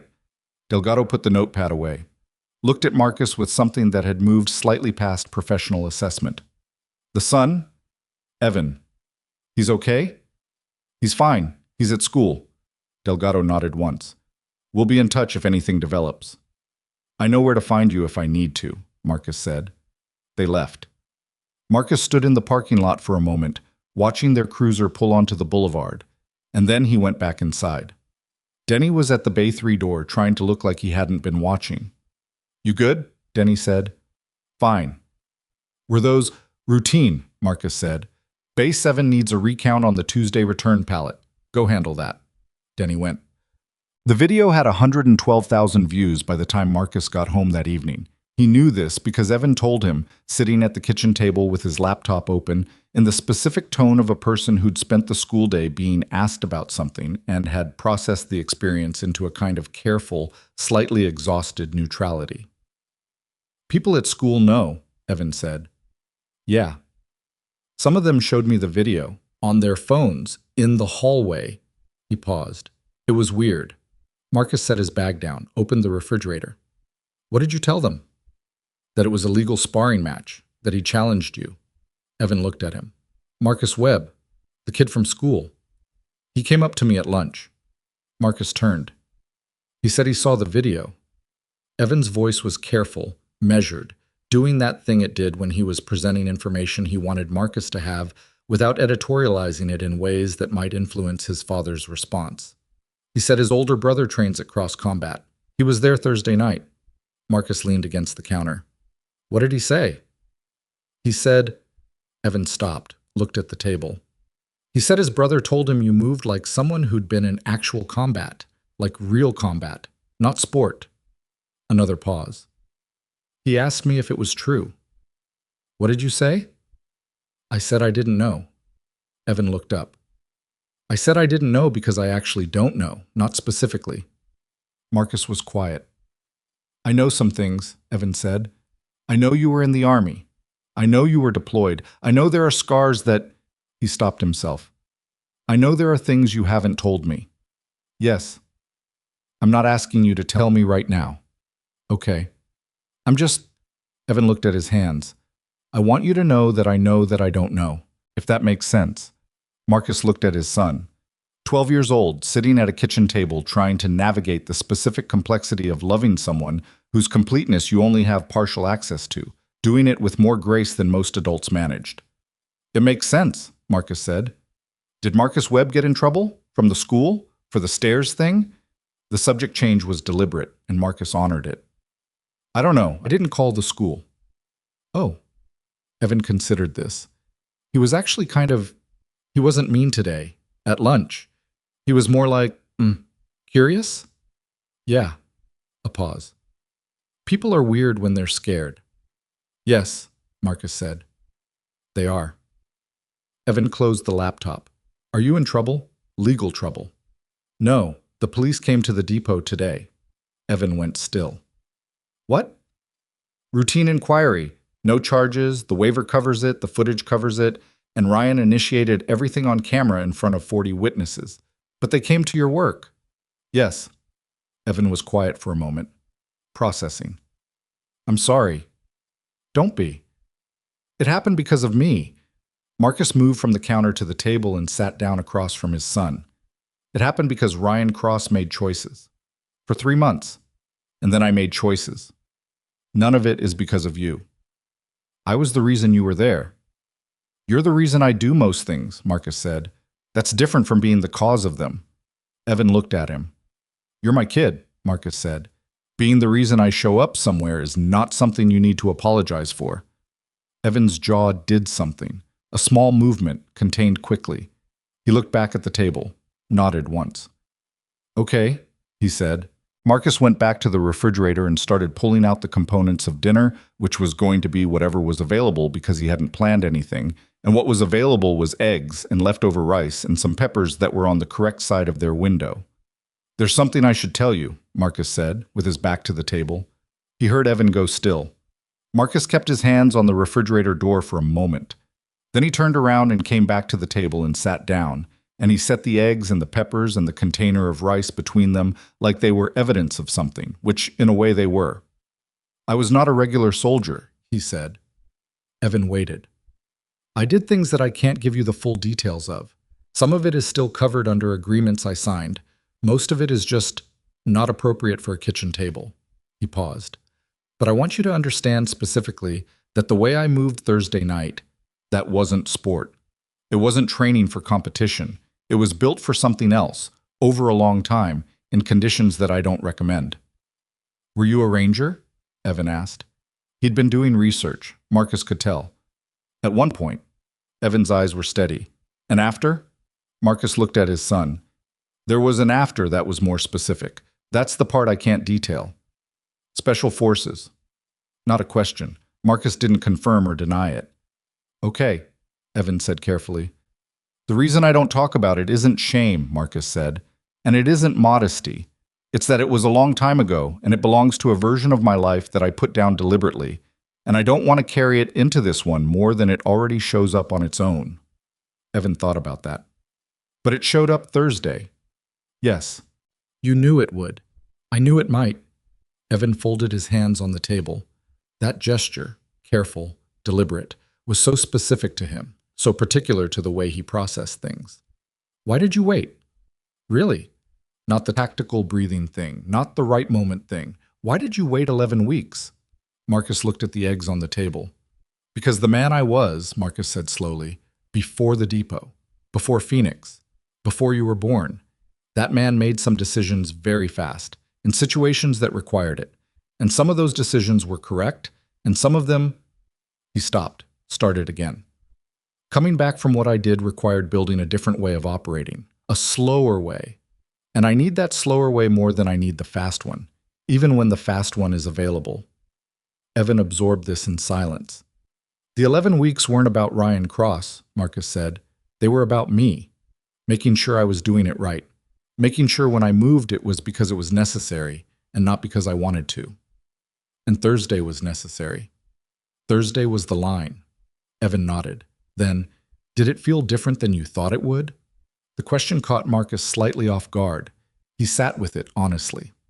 "Smaller," he said finally. "It always feels smaller than you think it'll feel." Evan looked at him for a long time. "Mom would have had opinions about all of this," he said. "She would have had a great many opinions," Marcus agreed, in a specific order delivered with complete accuracy. The slight weight that arrived when they talked about her moved through the kitchen and settled, the way it always settled, present, acknowledged, neither of them trying to move it faster than it moved on its own. "She would have been proud of you," Evan said. "She would have been livid with me for not pulling you out of that gym in week 2, Marcus said. "And then she would have been proud of me, in that order." Evan almost smiled. "Yeah." A pause. "Yeah, that's probably right." Marcus stood and started the pan on the stove. Ryan Cross did not press charges. This became official 6 days after Thursday, when Officer Delgado called Marcus's cell phone at 8 in the morning and informed him with the neutral precision of someone delivering administrative information that the department had closed the inquiry. No charges, no further investigation. The waiver, the footage, the witness statements, and Ryan's own refusal to initiate formal proceedings had collectively resolved the matter in the direction of a documented consensual sparring event. "One thing," Delgado said before he ended the call. "Yeah. Cross is selling the gym." Marcus was at his desk at the depot. He set his pen down. "When?" "Word is he's already in conversations. Family he's talking to, guy named Webb, runs 2 boxing gyms in the East Valley. Clean operation. Been around for 20 years. Marcus said nothing. "Thought you'd want to know," Delgado said. "For your son. If the place turns around, it might be worth a second look." "Thank you. Take care of yourself, Mr. Hale." The line went quiet. Marcus sat at his desk for a moment. He thought about Ryan Cross. not with satisfaction, not with anything that felt like victory. He thought about him the way he thought about outcomes that were necessary and costly and true all at the same time. A 26-year-old man who'd built a professional identity around a kind of dominance that had always required a victim to function, who'd met the specific consequence of that structure, and who was now navigating the aftermath of it in a gym he'd built and was selling, and a reputation that the footage had redistributed across 140,000 views and climbing. Ryan would recover, physically already, professionally. That was longer. The kind of long that either rebuilt a person differently or didn't rebuild them at all, and Marcus genuinely didn't know which one Ryan Cross was going to be. He hoped, without expectation, for the first one. He picked his pen back up. The first Saturday after everything, Marcus took Evan to a boxing gym in Tempe called Cornerstone. It was 22 minutes from their house, which was less convenient than Camelback Road. The strip mall it occupied was older, the signage was not LED, and the website, which Marcus had looked at twice, was functional rather than impressive, and had not been updated to reflect what year it was. The parking lot had an older Chevy with a cracked windshield that had been parked in the same spot for what appeared to be weeks. Inside, it smelled like real gym. Not cleaning spray and synthetic rubber, but sweat and leather, and the particular density of a space that had absorbed years of serious work without renovation. The equipment was good and not new.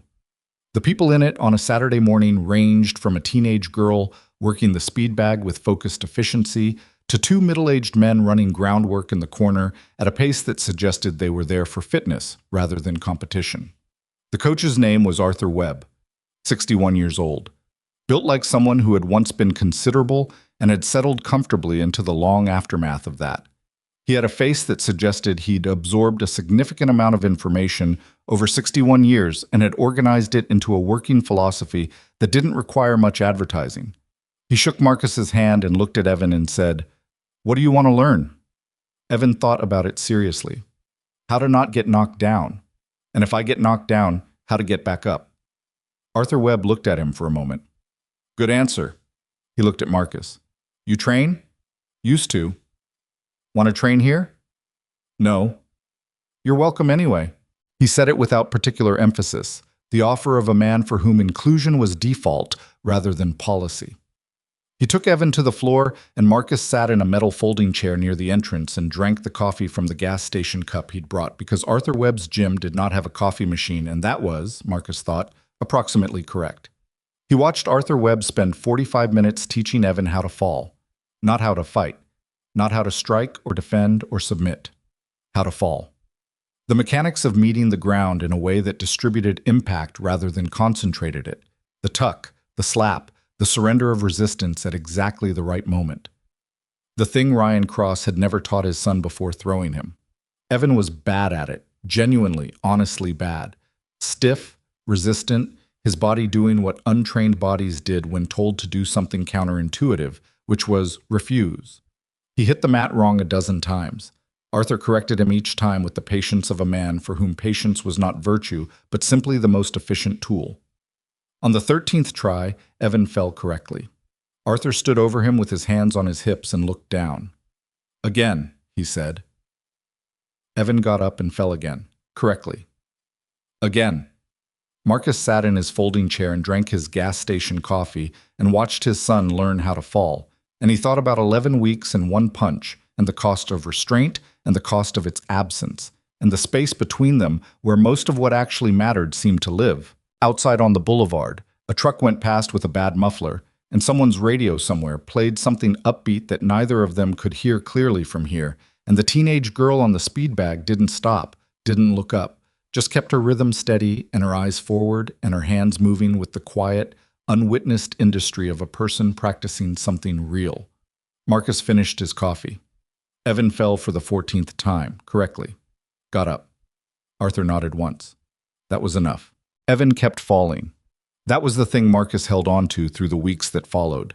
The image of his son on that Tempe mat on a Saturday morning, falling wrong and getting up and falling again until he got it right, and then doing it again because getting it right once wasn't the same as knowing it. There was something clarifying about that image, something that organized the noise of everything else into a shape that made sense. The noise was considerable. The video crested 200,000 views by the end of the first week, then climbed past 300,000 by the middle of the second. Marcus did not watch it. He knew what was in it. He had been in it. What the camera had captured was an accurate document of an event that had happened, and he had no particular feeling about the accuracy of the documentation. It was simply there, in the world, circulating through the specific channels that things circulated through now, and his relationship to it was the relationship of a man who'd done a thing and had made his peace with having done it before the thing was finished. What he had not anticipated and could not entirely manage was the correspondence. It started through the depot's general contact email. Someone had apparently looked up the business and found the contact form, and Denny, who monitored the general inbox, started forwarding things to Marcus with a subject line that read FYI and an implicit question Marcus could feel through the screen. The messages were from strangers, parents mostly. A few of them were from other parts of Phoenix, a few from other states, and the content of them followed a recognizable pattern. They had seen the video. They had a child in a situation with a coach, or an adult authority figure who was doing something similar to what Ryan Cross had done, and they wanted to know what to do about it. Marcus read them. He didn't respond to most of them because what he'd done in that gym was not a template, and he was not interested in presenting it as one. What he'd done was specific to him, to Evan, to 11 weeks of patient assessment, to a legal waiver signed by 2 consenting adults, to a very particular set of circumstances that had converged in a very particular way. The message the video appeared to send, that the correct response to institutional bullying was a 2-minute sparring session ending in a single punch, was not a message Marcus would have written if given the choice, but he read them. Because behind the narrative most of the correspondence had constructed around the video was a real thing, a child being harmed by an adult who had power over them, and a parent who didn't know what to do about it. That part was real, and it deserved to be acknowledged even when Marcus couldn't offer them what they were looking for.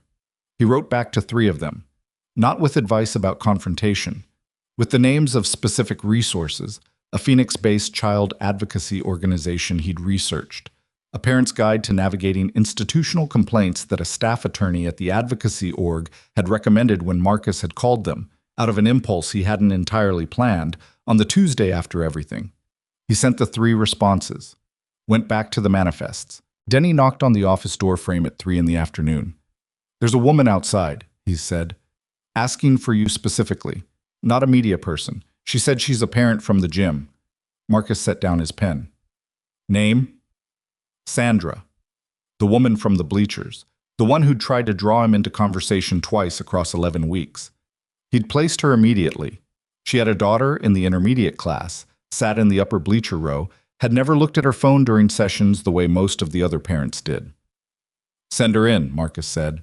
She was in her mid-40s, practical clothes, the composed demeanor of a woman who'd decided exactly how she wanted to conduct herself before she arrived. She sat in the chair across Marcus's desk without being invited to, which he registered as someone who was comfortable asserting herself in spaces that weren't hers. "I'll keep this short," she said. "I'm not here to thank you. I mean, I am, partly, but that's not the main thing." "Okay," Marcus said. "My daughter is 11. She's been at cross combat for 8 months. She paused. "What happened to your son on the showcase night? The throw, the landing, the breathing? That happened to my daughter in March. A different technique, but the same thing. Impact harder than it should have been. No preparation. In front of people." Marcus looked at her. "I complained to Ryan directly," she said. "He told me it was part of training and that I was being overprotective." Her voice was level, but there was something underneath the levelness. "I pulled her from the advanced group and kept her in intermediate. I was going to pull her completely, but she didn't want to leave her friends. And I kept telling myself it wouldn't happen again." "Did it?" "Twice more. Nothing as visible as what happened to Evan, but..." She stopped. "After Thursday, I pulled her. We're at Cornerstone now, in Tempe." Something in Marcus's chest shifted slightly. "Arthur Webb's place." "Yes." She looked at him. "You know it?" "We started there last Saturday." A small silence. The particular quality of 2 people discovering unexpected overlap. "He's a good coach," Sandra said. "He actually taught my daughter how to fall on the first day. 45 minutes on nothing but break falls." She paused. "Ryan never taught that." 8 months? and Ryan never taught that. No, Marcus said. He didn't. Sandra looked at her hands. I wanted to ask you something, and I want you to know that if the answer is no, I'll accept that and leave. Marcus waited. The parents, some of us, are talking about filing a formal complaint with the State Athletic Commission about Ryan's coaching practices. The throw, the documented incidents, the pattern of using weaker students as demonstration tools. She looked at him directly. Your account would carry weight. Marcus was quiet for a moment. I'm not looking for a fight, he said. I know. A pause. Neither am I. This isn't about the video or making things worse for Ryan personally. It's about whether what he did should be on record somewhere so it doesn't keep happening. Marcus thought about this seriously. Not about the inconvenience of it, not about the exposure, but about the actual question. Whether a formal record served something true and useful. Whether the thing that had happened warranted institutional acknowledgement beyond the footage and the closed police inquiry. Send me the information, he said. I'll read it. Sandra nodded. She stood, extended her hand, and Marcus shook it. Your son, she said. He's a remarkable kid. He sat in that bleacher on Thursday, and he didn't flinch. He doesn't flinch, Marcus said. He just goes very quiet. That's a kind of courage. Yes, Marcus said. It is, Dad. He filed the statement with the State Athletic Commission 3 weeks later. 2 typed pages, factual, specific, with dates and descriptions and no editorializing. He described what he'd observed across 11 weeks of attendance, the Tuesday incident with the throw, the 3 months of documented using Evan as prop, and the Thursday session in full accurate sequence. He had it reviewed by a family attorney named Claire Fontaine, who Reardon had recommended from somewhere in his constellation of people who knew people, and she made 2 small revisions and told him the statement was airtight and that he had good written instincts for someone who claimed not to be comfortable with paperwork. You write like someone who's written reports before, she said. I've written a lot of manifests, Marcus said. She looked at him with the specific expression of a woman who was not going to press a point she'd already made. Right, she said. Manifests. 11 other parents filed statements in the same commission inquiry. Sandra coordinated most of it. The inquiry ran for 6 weeks after Marcus's filing and concluded with a formal finding that Ryan Cross had demonstrated a pattern of pedagogical misconduct in the handling of minor students, with specific reference to 3 documented incidents of inappropriate physical force in demonstration contexts. His coaching certification was suspended for 18 months, pending completion of a supervised remediation program. Marcus learned this from a letter. He read it at his kitchen table on a Wednesday evening while Evan was doing homework across from him, and when he set it down, Evan looked at him. What is it? Commission ruling on the complaint. Ryan's certification is suspended. Evan was quiet for a moment. Is that good? It's accurate, Marcus said. Whether it's good depends on what he does with it. Evan considered this. Do you think he'll do the remediation? I don't know him well enough to answer that. You watched him for 11 weeks. Watching someone teach tells you who they are right now, Marcus said, not who they're capable of being. Evan looked back at his homework, wrote something, then, I hope he does it. Marcus folded the letter. Yeah, he said. Me too. Ryan Cross did the remediation. Marcus learned this the way he learned most things that weren't directly in front of him, secondhand, in pieces, assembled over time into a picture that was probably incomplete but approximately true.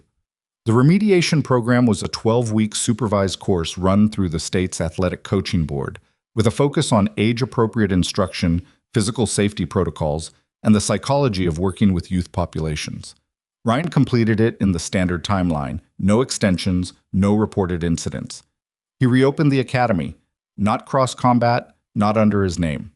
He came back as an associate coach under the new owner, the man named Webb, who'd bought the Camelback location and rebranded it with a name that put the emphasis on the students rather than the instructor. Marcus heard this from Sandra, who heard it from someone else, in the loose network of information that moves through parent communities in the way water moves through any available channel. Marcus did not go see it. He had no particular reason to go see it, and he was genuinely not interested in surveillance of Ryan Cross's rehabilitation. What Ryan did with the remainder of his professional life was Ryan's business, and Marcus had done what he'd done. The 11 weeks and the waiver and the single punch and the commission statement, and the doing of it was sufficient. He was not in the business of monitoring the downstream consequences of things he'd set in motion. He'd learned, slowly and at some cost, that following things downstream was how you stayed in them when the more correct thing was to step out of the river and dry off and go home. He went home. October arrived. The way October arrived in Phoenix, not with the theatrical color of Eastern Falls, not with anything that announced itself, but with a gradual moderation of temperature that felt, after August and September, like something close to mercy. The mornings were below 80, the evenings actually cooled. The desert scrub along the highway medians took on a different quality of light, and the sunsets ran longer and more varied, orange and deep red, and occasionally something close to purple over the flat western horizon. Marcus drove the same route, walked the same dock, filed the same manifests. Saturdays, he took Evan to Cornerstone. Evan had been training with Arthur Webb for 6 weeks by the time October settled in, and the change was not dramatic or cinematic. It was the ordinary change of a body and a mind that had found a true environment and were quietly adapting to it. His breakfalls were clean now. His base position was correct without thinking about it, which meant it had moved from the conscious to the automatic, which was the whole point. He was learning a stand-up sequence that Arthur had designed specifically for someone Evan's size, built around movement and distance management rather than power, which was the honest approach for a 12-year-old who was not going to win any exchange based on force and needed to know it. Evan knew it. He'd always known it. That was the part that Arthur had recognized quickly and built on, that Evan didn't have illusions about what he was. He was small, and he was not naturally aggressive, and he was never going to be the kind of person who intimidated anyone on sight, and Arthur had looked at all of that and said, essentially, good, now let's build something true. Marcus sat in the folding chair near the entrance every Saturday morning and drank his gas station coffee and watched his son work. One Saturday in mid-October, Arthur came and sat in the empty chair beside him. This was unusual. Arthur coached continuously during sessions, moving between students, adjusting, demonstrating, rarely stationary for more than 30 seconds. They sat together for a moment without talking, watching Evan run a distance management drill with one of the older teenagers. "He's getting it," Arthur said. "Yeah. The instinct is there. It just needed the right frame."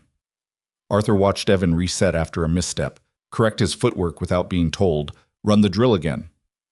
"He analyzes while he moves. That's unusual at his age." "He's always done that," Marcus said. "Watches everything, catalogs it."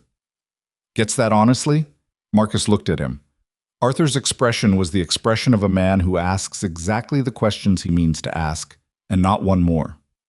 61 years of running a gym," he said. "You see a lot of fathers in those chairs. Most of them watch their kids the way people watch TV. Present, but not really processing." He paused. "You watch like someone who's been trained to watch." "Manifests," Marcus said. Arthur looked at him steadily for a moment.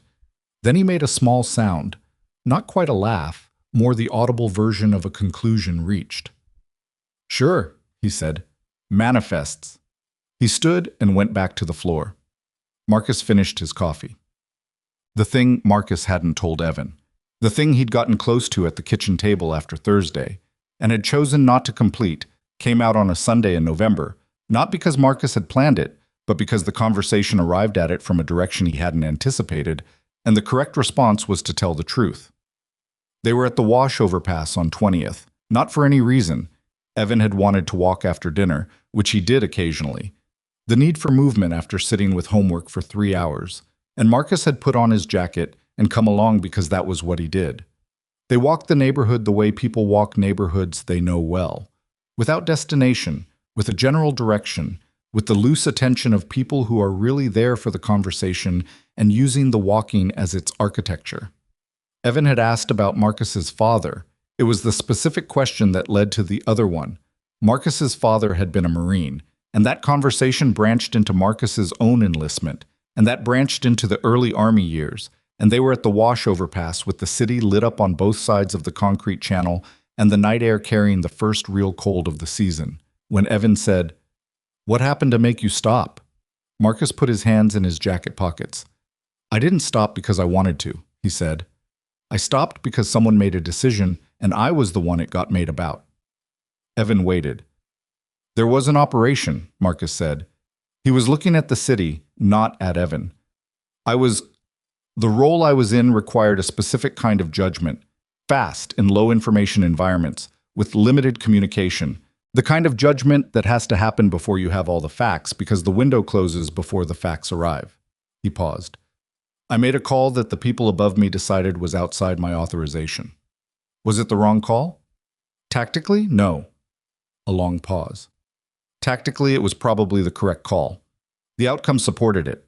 But tactical correctness and institutional authorization are different things, and I'd operated in the space between them for long enough that the people above me decided the space had gotten too wide. They let you go. They gave me options. Reassignment to a role that didn't require the same kind of judgment. Or out. He was quiet for a moment. I took out. Evan walked beside him. Do you regret it? The call I made? Any of it. Marcus thought about this honestly, the way he tried to think about things that required honest thinking. I regret some of the specific events, he said. Things that happened in the context of the work that I can't describe and wouldn't describe. I regret those things the way you regret anything that cost more than the value it produced. He paused. I don't regret leaving. I came here. I got the depot. I had you. Evan looked at him. Your mother was already gone by then, Marcus said. You were 4. But having you to take care of was... He stopped. The words available for this particular thing were never quite the right shape for it. It was the structure that made the rest of it possible. The ordinary life. The manifests. He almost smiled. The crosswords. Evan was quiet for a long moment. They reached the far end of the overpass and turned without discussion, heading back the way they'd come, the city doing its ordinary evening business on all sides. I don't want to be like you, Evan said. Marcus looked at him. I don't mean it badly, Evan said quickly. I mean, I don't want to build what you built, the hard version of things, the thing that made you good at what you did but that you needed to put down. He was working through something carefully, the way he worked through things that mattered. I want to be good at things for different reasons. That's correct, Marcus said. Is it? That's exactly the right thing to want. He looked at his son walking beside him in the November night. I didn't build what I built to give it to you. I built it for the context it was needed in, and then I put it down, and I came here and I built something different, the depot, the house.